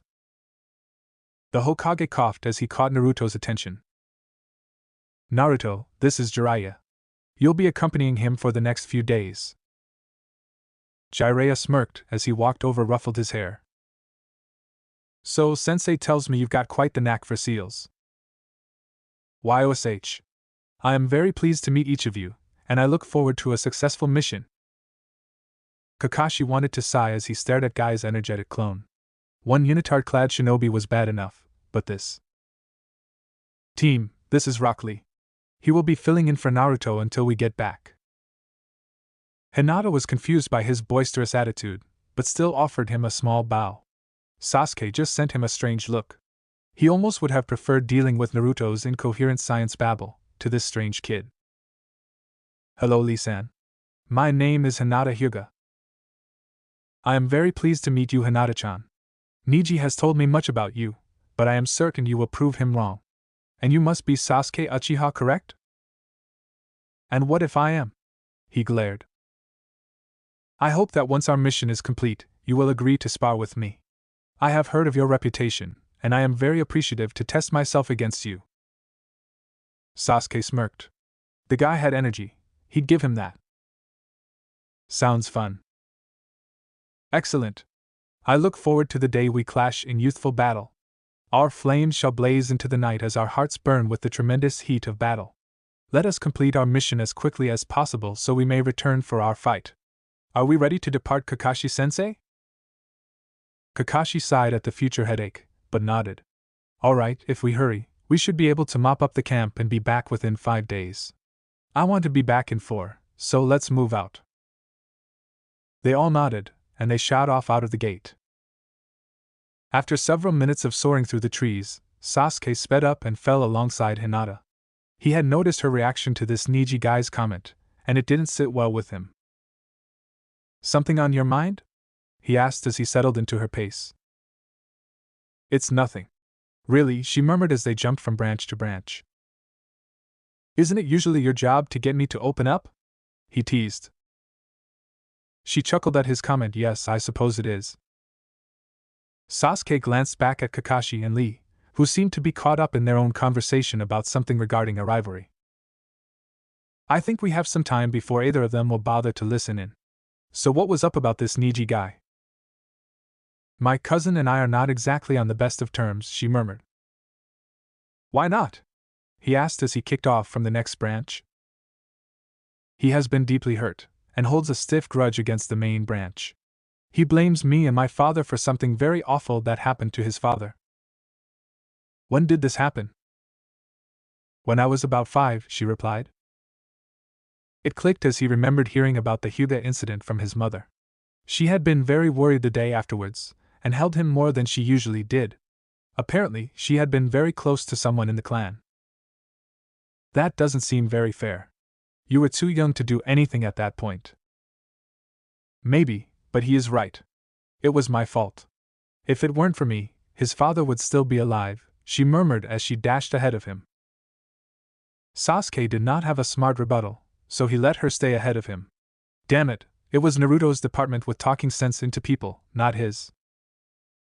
He sighed as he realized he would have to talk to the blonde once he returned to the village regarding their teammate. The more things change, the more things stay the same, he murmured as they raced off through the woods. Naruto was uncharacteristically quiet as they walked through the village. Jiraiya could tell he was shooting him occasional glances, but apparently he just wouldn't speak up. Got something to say? Sorry, Naruto fumbled, I just don't know where to start. I've been looking forward to meeting a seal master so much that I don't even know what I should ask first. Well, let's start with introductions. Go on and tell me about yourself. Naruto smiled as he stared back at the older man. Well, I'm sure Gigi has told you that I love studying, but I really love training with my team even more. Of course, they both have the same one-track mind, Jiraiya scoffed. Is it true that you trained for Yandere? Naruto asked. Jiraiya puffed out his chest. Yes. Yes, I did. Naruto gazed up at him like a child in wonder. Wow. That makes you like my grand sensei. What was he like? Jiraiya chuckled as he rubbed the boy's hair. Honestly, I like you a lot. He didn't come from some noble family or clan. He was just a kid off the streets, who had a lot of natural talent and the will to push that talent beyond its limits. Like you, he didn't know when to put the books down, and took the time to smell the roses. Naruto blushed as he rubbed his head.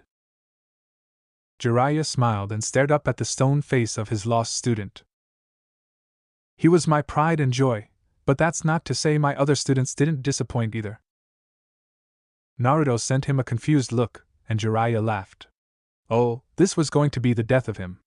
Kushina always sent him and Minato that same exact look, whenever she was confused. What do you mean? A team has 3 members, numbskull, or did you think the Yandere didn't need a team? Naruto was astonished that he had never even considered that the Yandere had to have had teammates as well. He had never heard of them. What did they go off to do? Are they masters like you and Yandere? Not quite, he chuckled, they never really appreciated the art as much as you or I do, but that is not to say they didn't have their own accomplishments. All 3 of them did amazing work during the Third Shinobi War. Afterwards, one of them planned to take a break to raise a family before she would return to active duty, and the other one got slugged behind a desk and now has to deal with clan duties. What were they like? Naruto asked excitedly. Why don't you ask your teammates about their parents and find out? Jiraiya smirked as Naruto froze in the dirt. Wait. Wait. Wait. Are you telling me the theme's dad? Mother, Jiraiya corrected. Mother. And Hinata-chan's dad were both on Team 7 too. Wow, you really can accomplish something if you use that brain of yours, Jiraiya teased. Steam erupted from Naruto's ears, and Jiraiya merely laughed. I'm teasing Squirt, but yes, all three were my students, just like you guys are for Kakashi. Naruto was quiet as he digested this new information. This brought a whole new light to the team's dynamic. It not only made him feel a little closer to his teammates, but also to the hero he had never gotten to meet. He was part of a tradition now, and he had to admit it felt good. He shook his head and jogged up to catch up with Jiraiya's pace. So where are we going anyway? Up there, he replied as he pointed up towards the Hokage monument. What's up there? He asked as he strained his back looking up at Sandame's nose.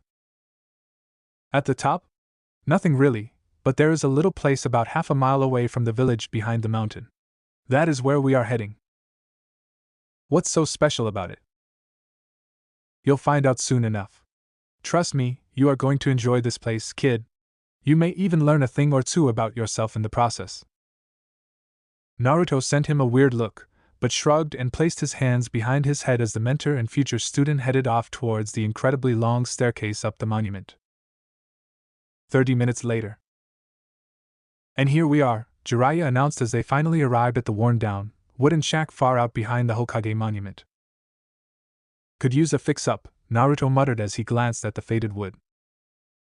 Maybe, but that's up to Sensei to decide. The run-down appearance only helps deter people from looking inside. Now come on. Jiraiya swung the door open to the tiny shack, and Naruto felt chills as the air rushed past him. They made their way through the house, and Jiraiya bent down and snapped off a chunk of wood.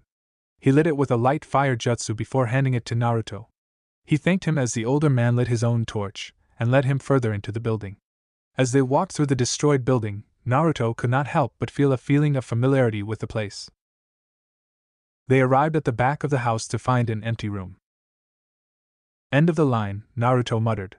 Jiraiya ignored him as he walked across the room towards the wall and motioned him to join him. Give me your hand, he muttered as he took out a kunai. Why? Naruto muttered as he cautiously reached out his arm. He trusted Jiraiya enough to know he wouldn't ask him unless he had a good reason. I need a drop of your blood for this, he said as he positioned the kunai above the boy's open palm. Are you ready? Naruto was grateful for the heads up and closed his eyes. Ready. He hissed at the stinging as the kunai sliced into his hand. Jiraiya handed him a roll of bandages as he returned his attention back to the wall. He wiped his hand along the blade, smearing it in blood, and began writing intricate kanji along the wall. Naruto was fascinated as he slowly bandaged his hand. After a final stroke of his fingers, Jiraiya turned to him. Form the symbol for the rat, and concentrate your chakra onto the symbol. Naruto was confused, but did as he was told. Instantly the blood staining the wall glowed green. The wall seemed to fade away as a set of stairs were revealed behind it. What was that? Naruto asked as he followed him down the stairs. Intricate blood seal. It's not enough for the blood of a relative to simply be used in designing the release seal. A family member actually has to be the one to release it as well. Naruto stopped dead in his tracks as they reached the bottom of the stairs. What do you mean by that? Exactly what I said, Jiraiya whispered as he dipped his torch into the two urns set near the doorway. They illuminated the room, revealing the wall covered in masks on the other side. Welcome to the Uzumaki clan temple, Jiraiya said as he stepped forward to inspect the masks. Naruto was overcome with emotion as he tried to process what the old man was saying. He was part of a clan. They had a temple? He glanced at the wall behind the masks and noted the swirled design painted overhead. He had seen that symbol every day on the uniforms of everyone and above within Konoha. What does that symbol mean? He muttered as he slowly stepped up next to Jiraiya. That's your clan symbol, kid. But what does that mean? I have a clan? Jiraiya sighed as he motioned him to sit down across from him. He took their 2 torches and placed them within the urns at the entrance before sitting back down. Where to start? I'm sure you have multiple questions regarding the Uzumaki clan. Unfortunately, we don't have all day, and to be honest, I don't know the full history of it, so I'll have to give you a condensed version. Naruto waited with bated breath as he gave Jiraiya his undivided attention. Along with the Uchiha and Senju, the Uzumakis were just as influential with the development of the village. In fact, the first Hokage was married to one. They were world-renowned experts that originated from Whirlpool Country. They were blessed with ridiculous chakra reserves and had incredibly long lifespans. To their enemies, they were feared as much as they were respected.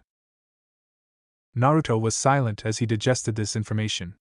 Why haven't I heard about them before?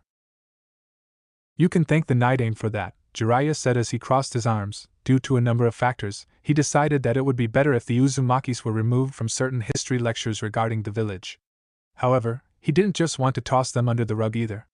He was the one who made it a policy to have the Uzumaki symbol etched into the back of all Konoha uniforms. Through that, their legacy and influence in the village would live on forever. What could possibly be reason enough to justify that? Jiraiya simply pointed at the boy's stomach. For generations, the Uzumaki have provided perfect containers for the Kyuubi. Remember Shodame's wife? She was the first ever Kyuubi. Naruto was silent as he stared at the ground. What happened to them? Jiraiya sighed as he continued. They were wiped out. They were such a threat that multiple hidden villages teamed up to eradicate them before they could be used against them. Their knowledge and aptitude was too much of an advantage for Konoha to have, especially in the times of using the tailed beasts for war. Naruto was silent as tears silently dripped down his face. He had always feared it, but now he was being slapped with the truth. He really was the last of his family.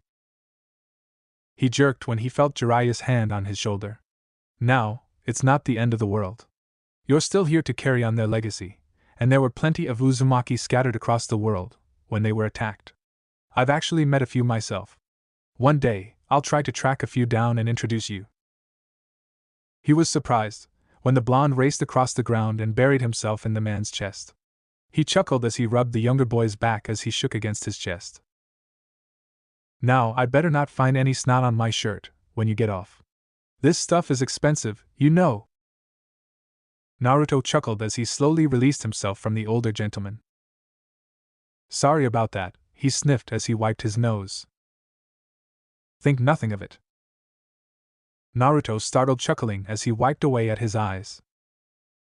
It's funny, he muttered, here I get my chance to really impress a seal master, and I go ahead and botch it by bawling my eyes out. Take it from a guy who's been through 2 wars, and a hell of a lot of suffering. There is no shame in letting loose a few tears. It's letting yourself get drowned in sadness that is really shameful. You get knocked down, you get back up and keep pushing ahead. That's been my policy. Looks like we share something in common, Naruto said as he flashed him a grin. More than you know, kid, he thought as he returned the grin. Naruto glanced up at the masks hanging from the wall and asked, so what's up with the creepy-ass masks? Jiraiya grinned and stood back up. They are part of why we are here today. Sensei has been keeping me in touch with your progress, and I got to say I'm impressed. Barely a teenager, and you're already on the advanced sets. Which book are you on, by the way?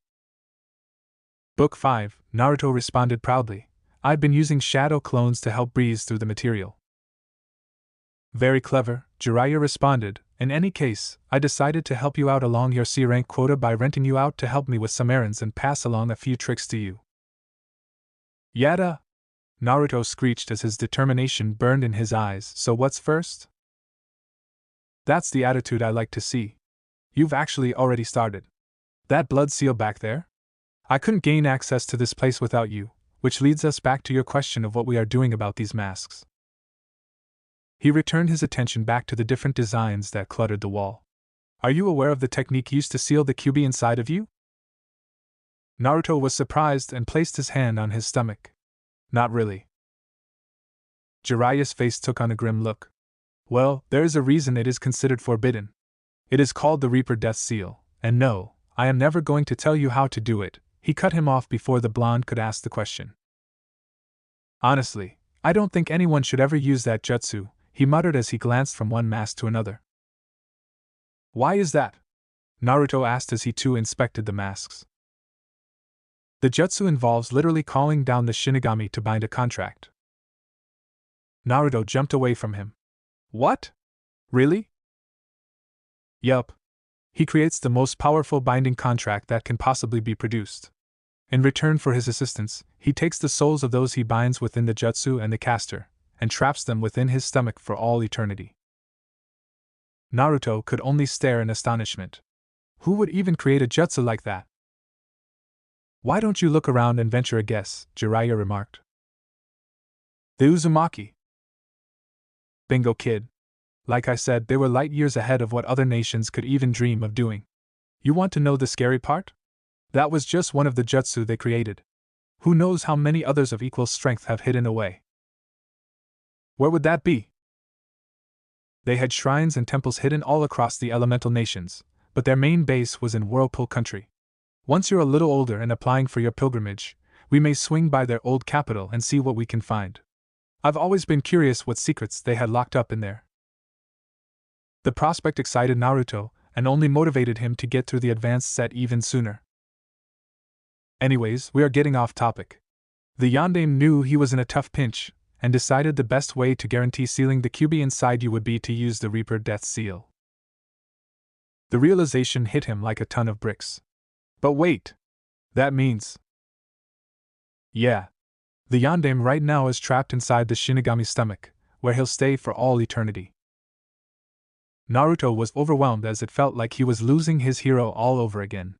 He just didn't deserve that kind of fate, especially after sacrificing himself for the village. Unless we set him free. Naruto stared at Jiraiya wide-eyed, who met his gaze. Ever since I found out which seal my idiotic student used on you, I've done everything I can to look into a way to set him free from that eternal pit of war and hell.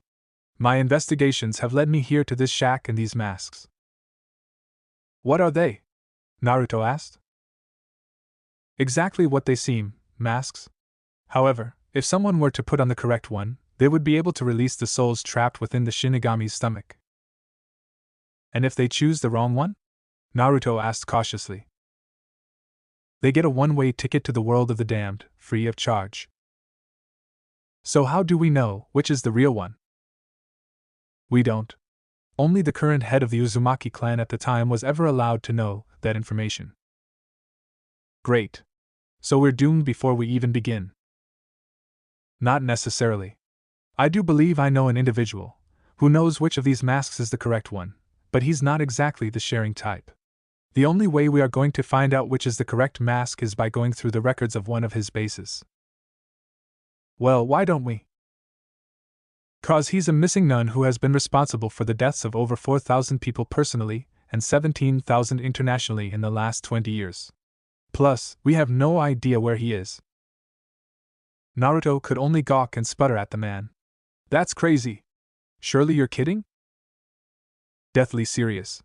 That is a gambit which is going to take some real finesse and a lot of work to get done, but he smiled as he glanced down at his new student. It will be worth the wait, if it is successful. Naruto returned the smile. He had a new mission to add on to his already long list of promises for the future.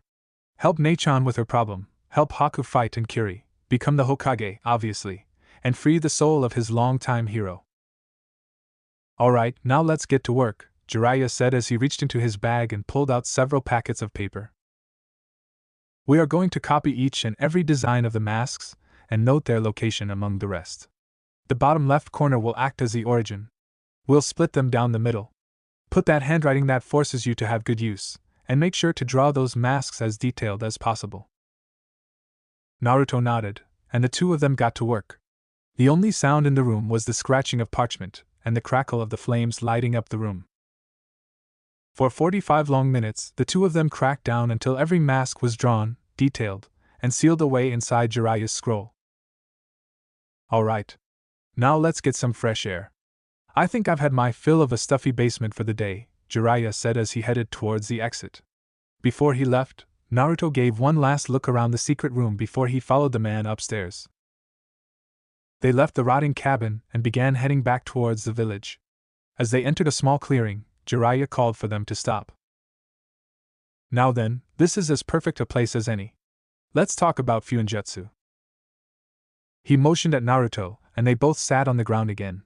Jiraiya removed the scroll on his back and set it next to him. I want you to describe to me what you think is. Naruto straightened his back as he responded. Fuinjutsu is the art of sealing away objects, living beings, chakra, and a variety of other things within another object. Spoken right out of the textbook, Jiraiya smirked as he set a piece of paper in front of him along with a bottle of ink and a brush. But I have a feeling that definition doesn't sit well with you. Naruto nodded as he stared at the man. While technically, yes, does all those things, that is just the simplified version the writers place in textbooks so that it is easier for the students to comprehend. As I'm sure you noticed, they can do so much more than store away items. Kakashi has told me you are particularly fond of gravity seals. Naruto smiled as he continued. Fuinjutsu isn't just a written agreement to store objects away. I see it as more of a written contract with the universe at large. When the kanji are infused with chakra, they cease being just ink on a page and transcend into something more. No matter who you are, each kanji serves the same purpose and does the same thing. It is the order of kanji, and how they are stacked on top of each other that allows to bend the normal laws of physics, as we know them. He glanced up and shot Naruto a glance. Your gravity seals are a perfect example of this. They allow you to control the scale of the gravitational force without any consequence, without altering the amount of mass in the subject. Your Hiraishin is another perfect example, and yes, I do know about it, he responded as Naruto's mouth opened to ask the question. The moment you cracked the formula, Sensei sent me a letter. I'm really impressed you managed to get it to work. I could never get the thing down. So, have you gotten over your little problem using the jutsu yet? Naruto's eyes lit up as his memory in wave crashed back to him. In the spur of the moment to stop Gato, he had ignored the fact that he had used the Hiraishin without any negative consequences. He had been trying to bury the whole event within his mind, since his ruthlessness disturbed him quite a bit. He hadn't just been brutal to Gato, he had destroyed him, in the proper use of the word. There was nothing left of his head after he had released his jutsu. It disturbed him that he had the capacity to do that to another human being. He shook the thoughts as he jumped to his feet. Oh yeah! I managed to use it in wave without any side effects. I finally did it. Good. Let's see it. Naruto smirked and flipped out one of the tri-pronged kunai Jiraiya had seen 100 times before. He tossed and embedded it into the bark of a tree, before disappearing in a flash of light. Even though he was expecting it, Jiraiya couldn't help but be surprised by the familiar yellow flash. The kid had truly done it. Naruto flashed him a look of triumph, before it morphed to horror. He bent over as he began to throw up the contents of his breakfast, and an alarming amount of blood. Naruto! Jiraiya called as he was instantly at the boy's side. Oh, that did not feel good, he muttered as Jiraiya eased him away from the pile of vomit and settled him down against another tree. I don't get it, Naruto muttered as he wiped his mouth with his sleeve. I did it before. Why can't I do it again? Jiraiya was silent as he studied the blonde. He had seen this exact same reaction from Minato, when he had first attempted the jutsu, but the symptoms had been much, much worse. For once, his peeping tendencies paid off, for Tsunade had been chasing him down all day for taking one glance into the bathhouses. How was he supposed to know Shizen would be in there that day? Thankfully, she ignored his impending beatdown and focused on healing Minato's injuries. He had several lacerations across his chest and navel region, and severe cases of internal bleeding. Minato never told him what the issues had been, but the next time he attempted the jutsu, it went off without a hitch. I have a couple ideas. For now, let's call it a day and meet back at Training Ground 7 tomorrow. No! Sensei, I can push past it. We were just getting to the good part. Don't end it now. He was just so eager to learn and prove himself that Jiraiya couldn't help but chuckle. Relax, kid. You got me for the next few days, until Kakashi returns. I have some plans laid out for us, but we have plenty of free time to go over the intricacies of. Naruto wanted to argue, but hung his head in defeat. Cheer up. I think I might have a way to help fix your problem. Naruto shot up at that and gave him his undivided attention. It is going to require some major paperwork and persuasion, but I'm sure Sensei would let me take a gander at the Forbidden Scroll, especially for this. What's in there that could help us? The Nidame's original notes on the jutsu. He was the one that designed the seal, but the Yandame was the one who perfected it. I think his original seal formula should help us. Naruto seemed embarrassed as he lifted the sleeve of his left arm and revealed a small storage seal on his left shoulder. He pressed his chakra into the marking and a medium-sized blue scroll materialized from the seal. He blushed heavily as he handed it to Jiraiya. Jiraiya seemed confused as he opened it and began reading over it. His eyes widened and he shot Naruto a glare when he realized what it was. Would you care to explain how you have this in your possession? Did Gigi happen to tell you how I managed to pass the Genin exam? You mean how you were foolishly tricked by that traitor of a teacher? Yes, he informed me. Naruto squirmed under his gaze as he shuffled his feet. I may have copied one or more things other than the Kage Bunshin as I was looking it over. Jiraiya sent him a scowl as he continued looking over the scroll. Sure enough, it was a perfect copy of all of Nidame's notes on the Hiraishin, including his original seal formula. Does the Hokage know that you have this? Jiraiya asked, although he already knew the answer. No. I just saw the formula and it reminded me of Hiraishin. I had limited time, so I just decided to copy it for later. I was going to tell him eventually after I completed the jutsu, he nearly whispered at the end of his response. Jiraiya sighed as he rolled up the scroll. I don't think I need to say how dangerous it would be if this fell into the wrong hands. And you thought it would be best to keep it on your body? Better than keeping it under the floorboards in my room, Naruto murmured. Now that's fair enough. I should be reprimanding you for this, but what's done is done. You know why you shouldn't have done it, and we'll leave it at that. For now, I say we should use this to get ahead with the Hiraishin. Can we please start now? I'm already doing better, see? Indeed, the boy did seem to be back to his upbeat, energetic self. Whatever had been troubling Minato clearly wasn't affecting him the same way. Alright, fine, but if I say stop, we stop. Agreed? Agreed, Naruto chimed. Good. Now tell me what differences you've found between the two. Besides the shape, most of the formula is the same. There are bits and pieces that are different, but the only major difference is segments that deal with identifying the user. Have you ever tried performing the technique with Nidame's version of the seal? Yoic was all the response he needed. He sighed as he motioned towards the ink and paper he had set on the ground. Let's see what you can do, kid. I want you to copy down the Nidame's version onto the paper. Once it's done, I'll have you test it out and we'll go from there. You got it. I won't disappoint you, Naruto said with a salute as he got to work on the ground. Jiraiya chuckled as he stared back at the pile of vomit and blood that was already attracting flies. Oh, he had a few ideas for what was causing this all right. He just hoped they weren't as severe as he thought. Chapter 28, Solving the Hiraishin. Jiraiya closed his eyes as the familiar scent of the beech trees surrounding Konoha tickled his senses. The sound of dirt and gravel crunching beneath their feet was overshadowed by the excited chatting of the children around him. Two of his students marched ahead of him, casually chatting about the success of their latest mission, while his third pupil marched alongside him. The boy squinted in irritation as he fiddled with the bandages for a cut along his right arm. If you wouldn't mind, Sensei, I was hoping we could pick up the pace towards the village. Oh? What's the rush, Hayashi? Jiraiya lazily replied. I wish to return to the clan compound as quickly as possible. My Kaden still needs some work, and I want to ask Hizashi to spar with me, before he heads out with his own team. The young Hyuga heir scowled as he stared at his light injury. My rotation was too slow at the start. That bandit's knife should have never gotten through my guard. Oh please, the dark-haired girl in front of him scoffed. You just want to get back so you can spy on Hitomi practicing in the gardens again.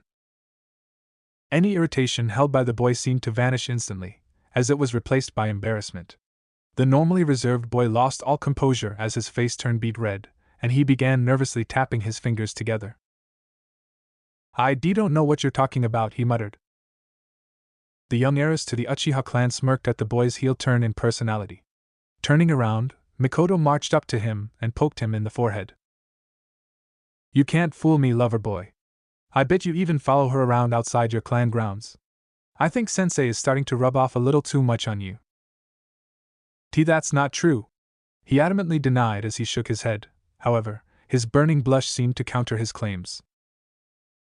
Their sensei and other teammates chuckled at Hayashi's embarrassment, as they watched Mikoto stride forward and wrap her arm around Hayashi's shoulder. Leaning in close to his ear, she whispered, "Hitomi-chan really is elegant when she trains, isn't she? It's almost like she's dancing as she weaves across the water. The way she bends her body, all while she's drenching wet. Her clothes just sticking to her figure." "Stop! Stop it!" The boy flustered as images raced through his mind, and he brushed her off, clamping his hands over his ears. Mikoto erupted in laughter at the Hyuga air. It was just too easy. All she had to do was mention her name, and the pale boy would become paralyzed with embarrassment. As the last few chuckles escaped her, her eyes softened a bit, and she placed a hand on his shoulder. "Kidding aside, you really need to just man up and talk to her, Hayashi. Who knows? If you take too long, someone else may come along and snatch her up." "Too can't," he murmured as he twiddled his thumbs. Mikoto sadly smiled at his shy demeanor, before another toothy grin sneaked its way across her face. She gave him a light slap across the back. "That's okay, Hayashi-kun.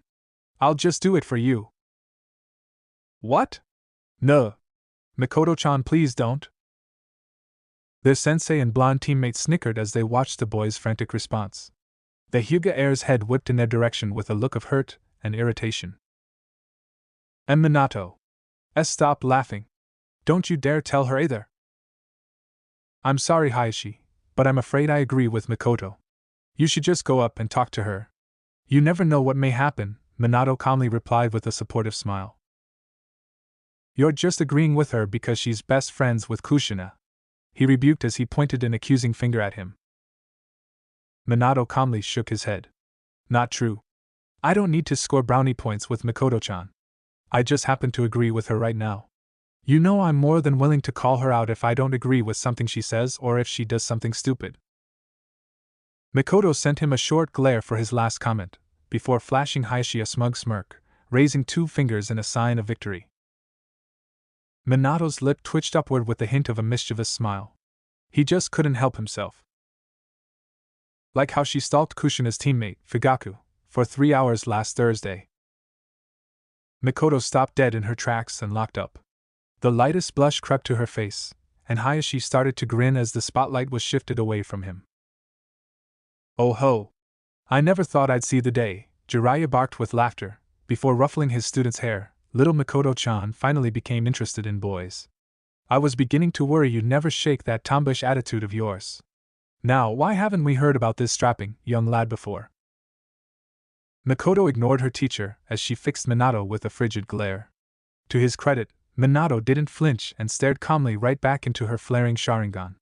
Her red eyes were almost enchanting as the 2 tomes spun wildly around her pupil. "How do you know about that? Even Kushina doesn't know," she growled, as her fists began clenching and unclenching back and forth. "Really? I'm surprised. You two seem to share everything." Ignoring the air of malice directed solely at him, Minato smiled as he leaned in towards her face. "Well, it wouldn't be fair to leave her out of the loop now, would it?"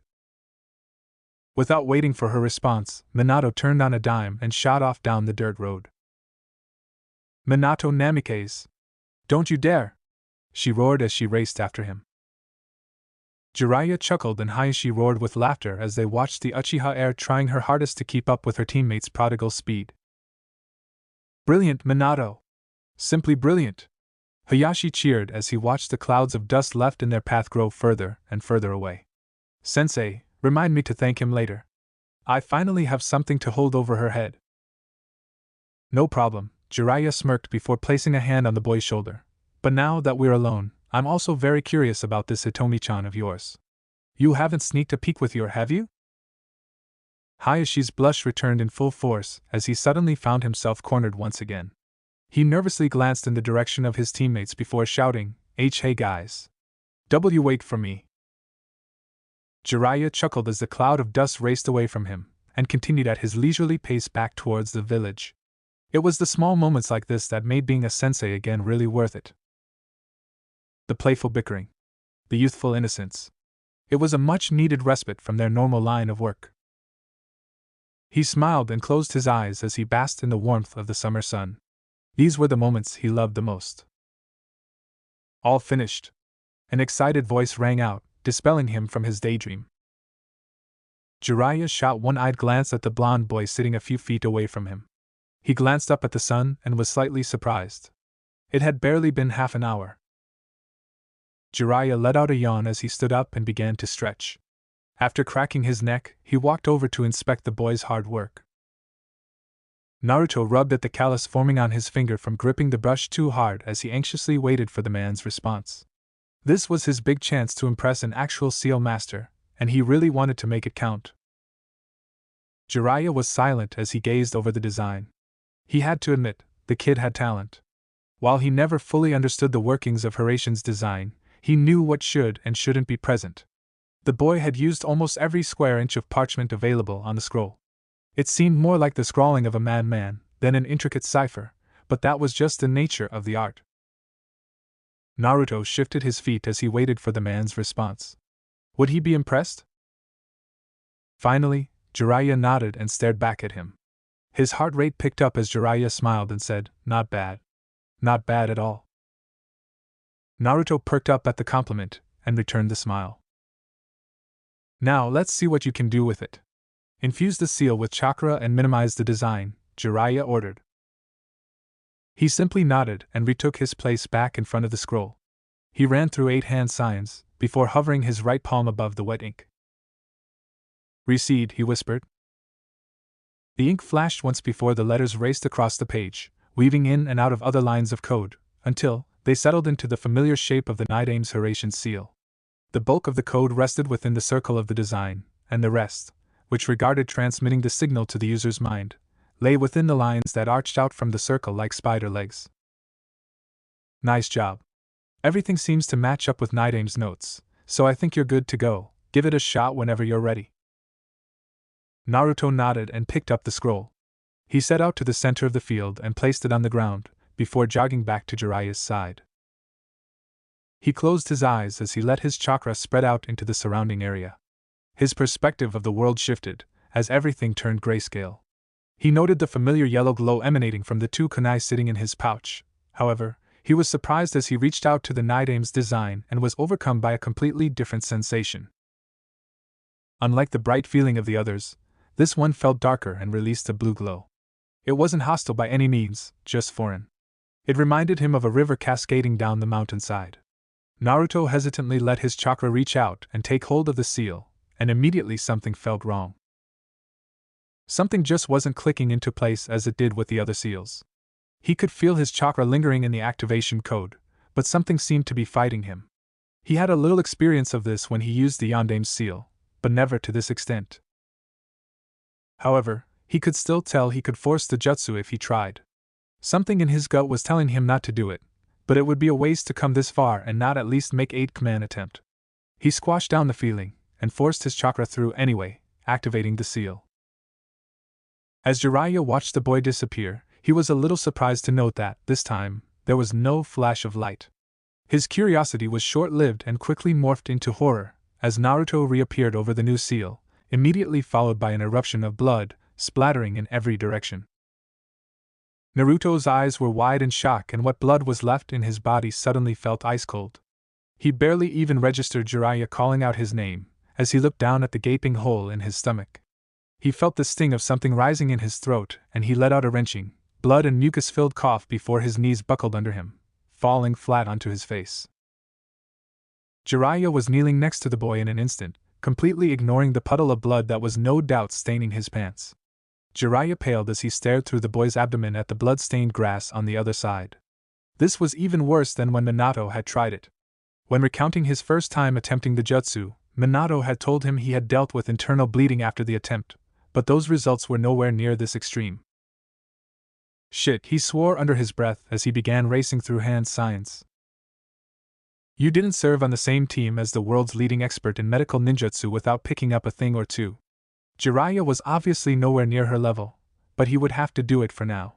He couldn't move the boy to a hospital out of fear of dislodging what few organs remained in his body. On the other hand, the boy was likely to bleed out if he stayed here, and probably soon.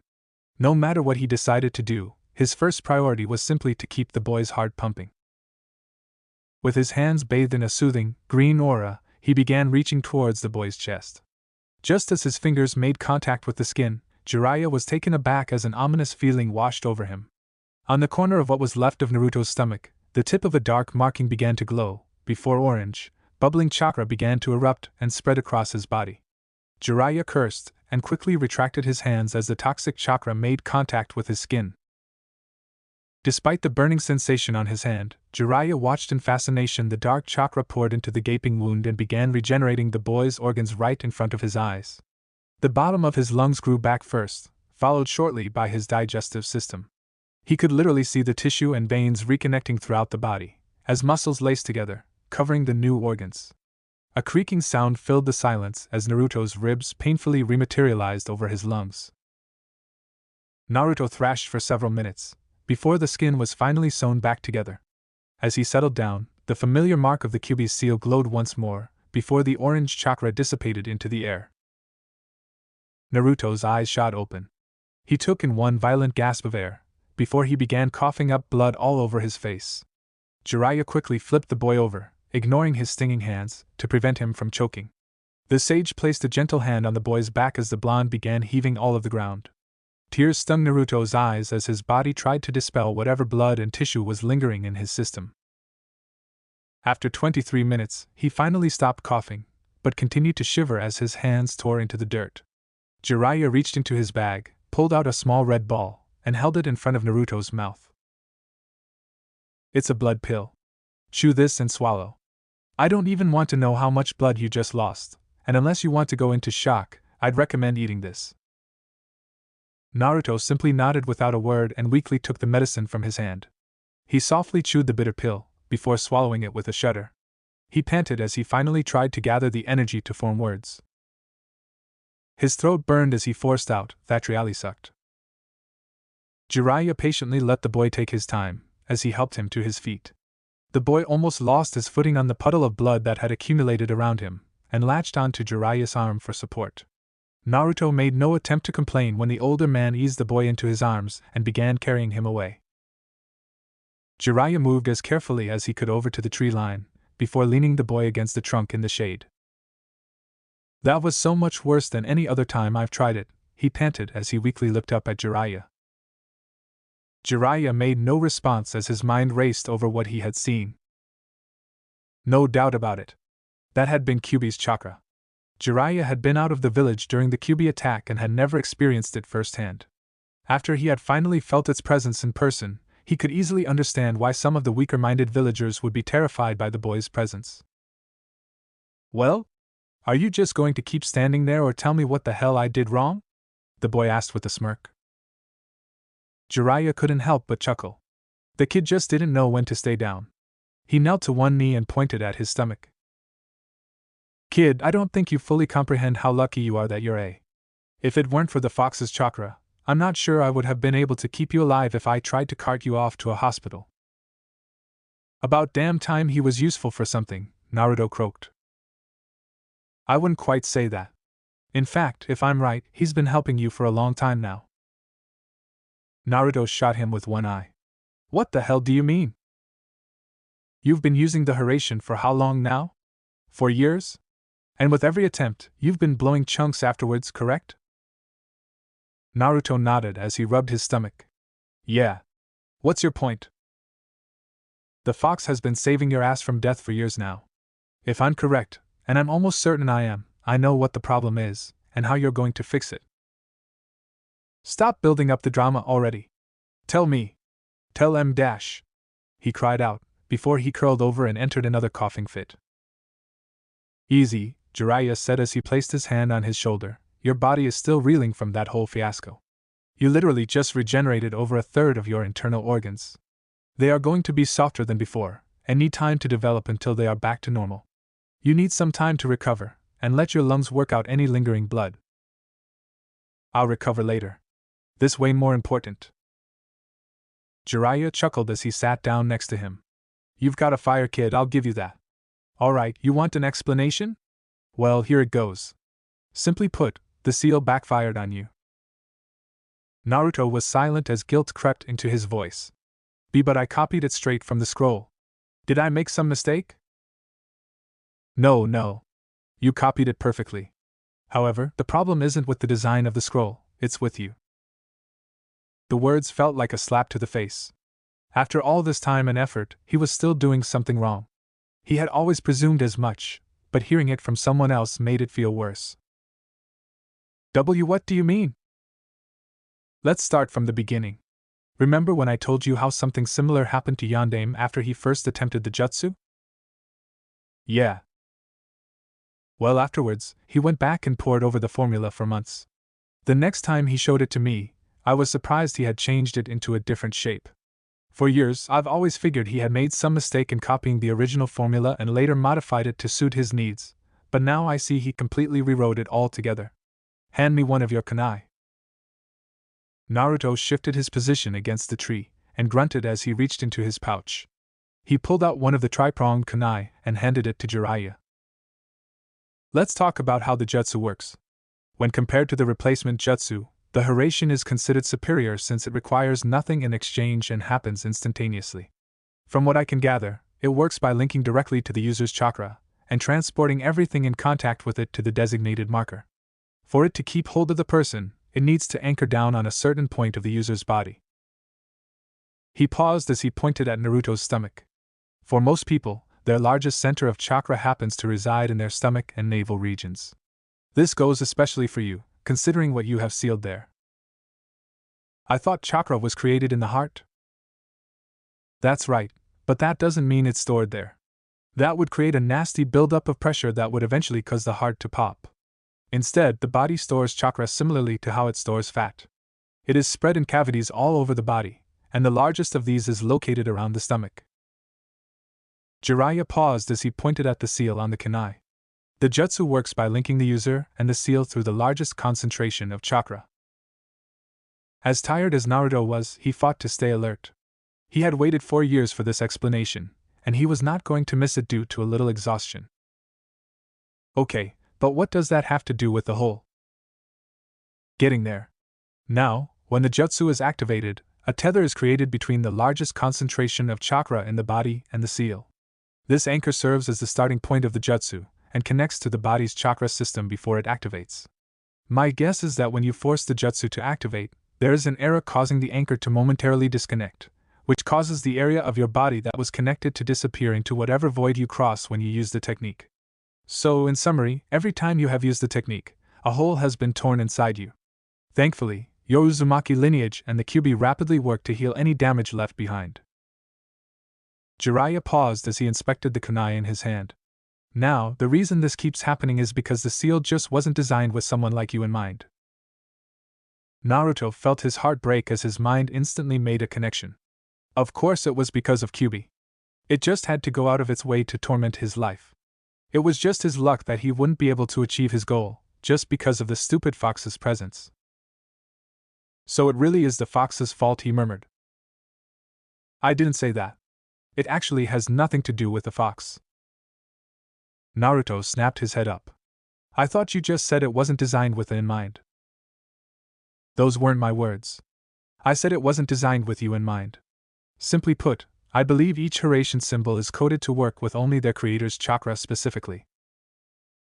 Realization flooded through Naruto as everything started to fall into place. So you're saying it's just not built to work for anyone else? That's right. The reason why you and the Yondaime reacted so horribly to using the original design was because the Nidaime had coded it to his own specific chakra signature. We both know how specific seals have to be to work perfectly. If anything is different other than as intended, it can lead to some nasty side effects. Yondaime must have figured this out, and created his own version of the technique that would work with his own chakra network. As Naruto tossed this information around, a new thought struck Jiraiya, causing him to chuckle before bursting out laughing. Oh, Minato! You massive dork! Naruto only deadpanned at the man's sudden burst of hysterics. What's so funny? Jiraiya's smile stretched across his face, as he leaned in and said, "I hate to shatter the illusion for you, kid, but the truth is, Yandane was a giant nerd." Naruto gasped. "Oh, big time. He was even more of a bookworm than you are, and he spread his interests far outside of just. He got worse as he grew older. It was rare that you would ever find him without his face buried in a book. He was also a massive lover of fantasy. Speaking of which, he also had a flash for the theatrics, no pun intended. I just realized that the Nidame's version of the jutsu didn't include the yellow flash of light, which means Minato must have added it in when he created the jutsu to try and look cooler." Jiraiya laughed again as Naruto covered his ears. "Stop it. You're ruining my childhood." "You think that's bad? You should have heard some of the names he came up with for techniques. I think my personal favorite was the spiraling flash super round dance house style 3. Why, you're making that up. Wanna bet? That was just one of the shorter ones. I have pages of these things written down somewhere." Naruto was mortified as the shining image of his hero in his mind was now replaced with a blond man with giant glasses waving at him behind a book. "And oh, damn you, Jiraiya-sensei. Why did you have to ruin that for me?" After settling down, he returned his thoughts to the sudden burst of information. Finally, he knew what the problem was. He wasn't performing the jutsu incorrectly. It was that the seal just wasn't designed for his chakra. Wait. If they both aren't made to work with my chakra signature, how come the Nidames caused a more violent reaction than the Yandames? Who knows? It could be anything from Yandame's version just being more compatible by nature or that you have a similar chakra signature to him. Naruto seemed to accept this answer, and Jiraiya let out an inner sigh of relief. Honestly, it was very close to the second option. Even though they were father and son, their chakra signatures were not quite the same.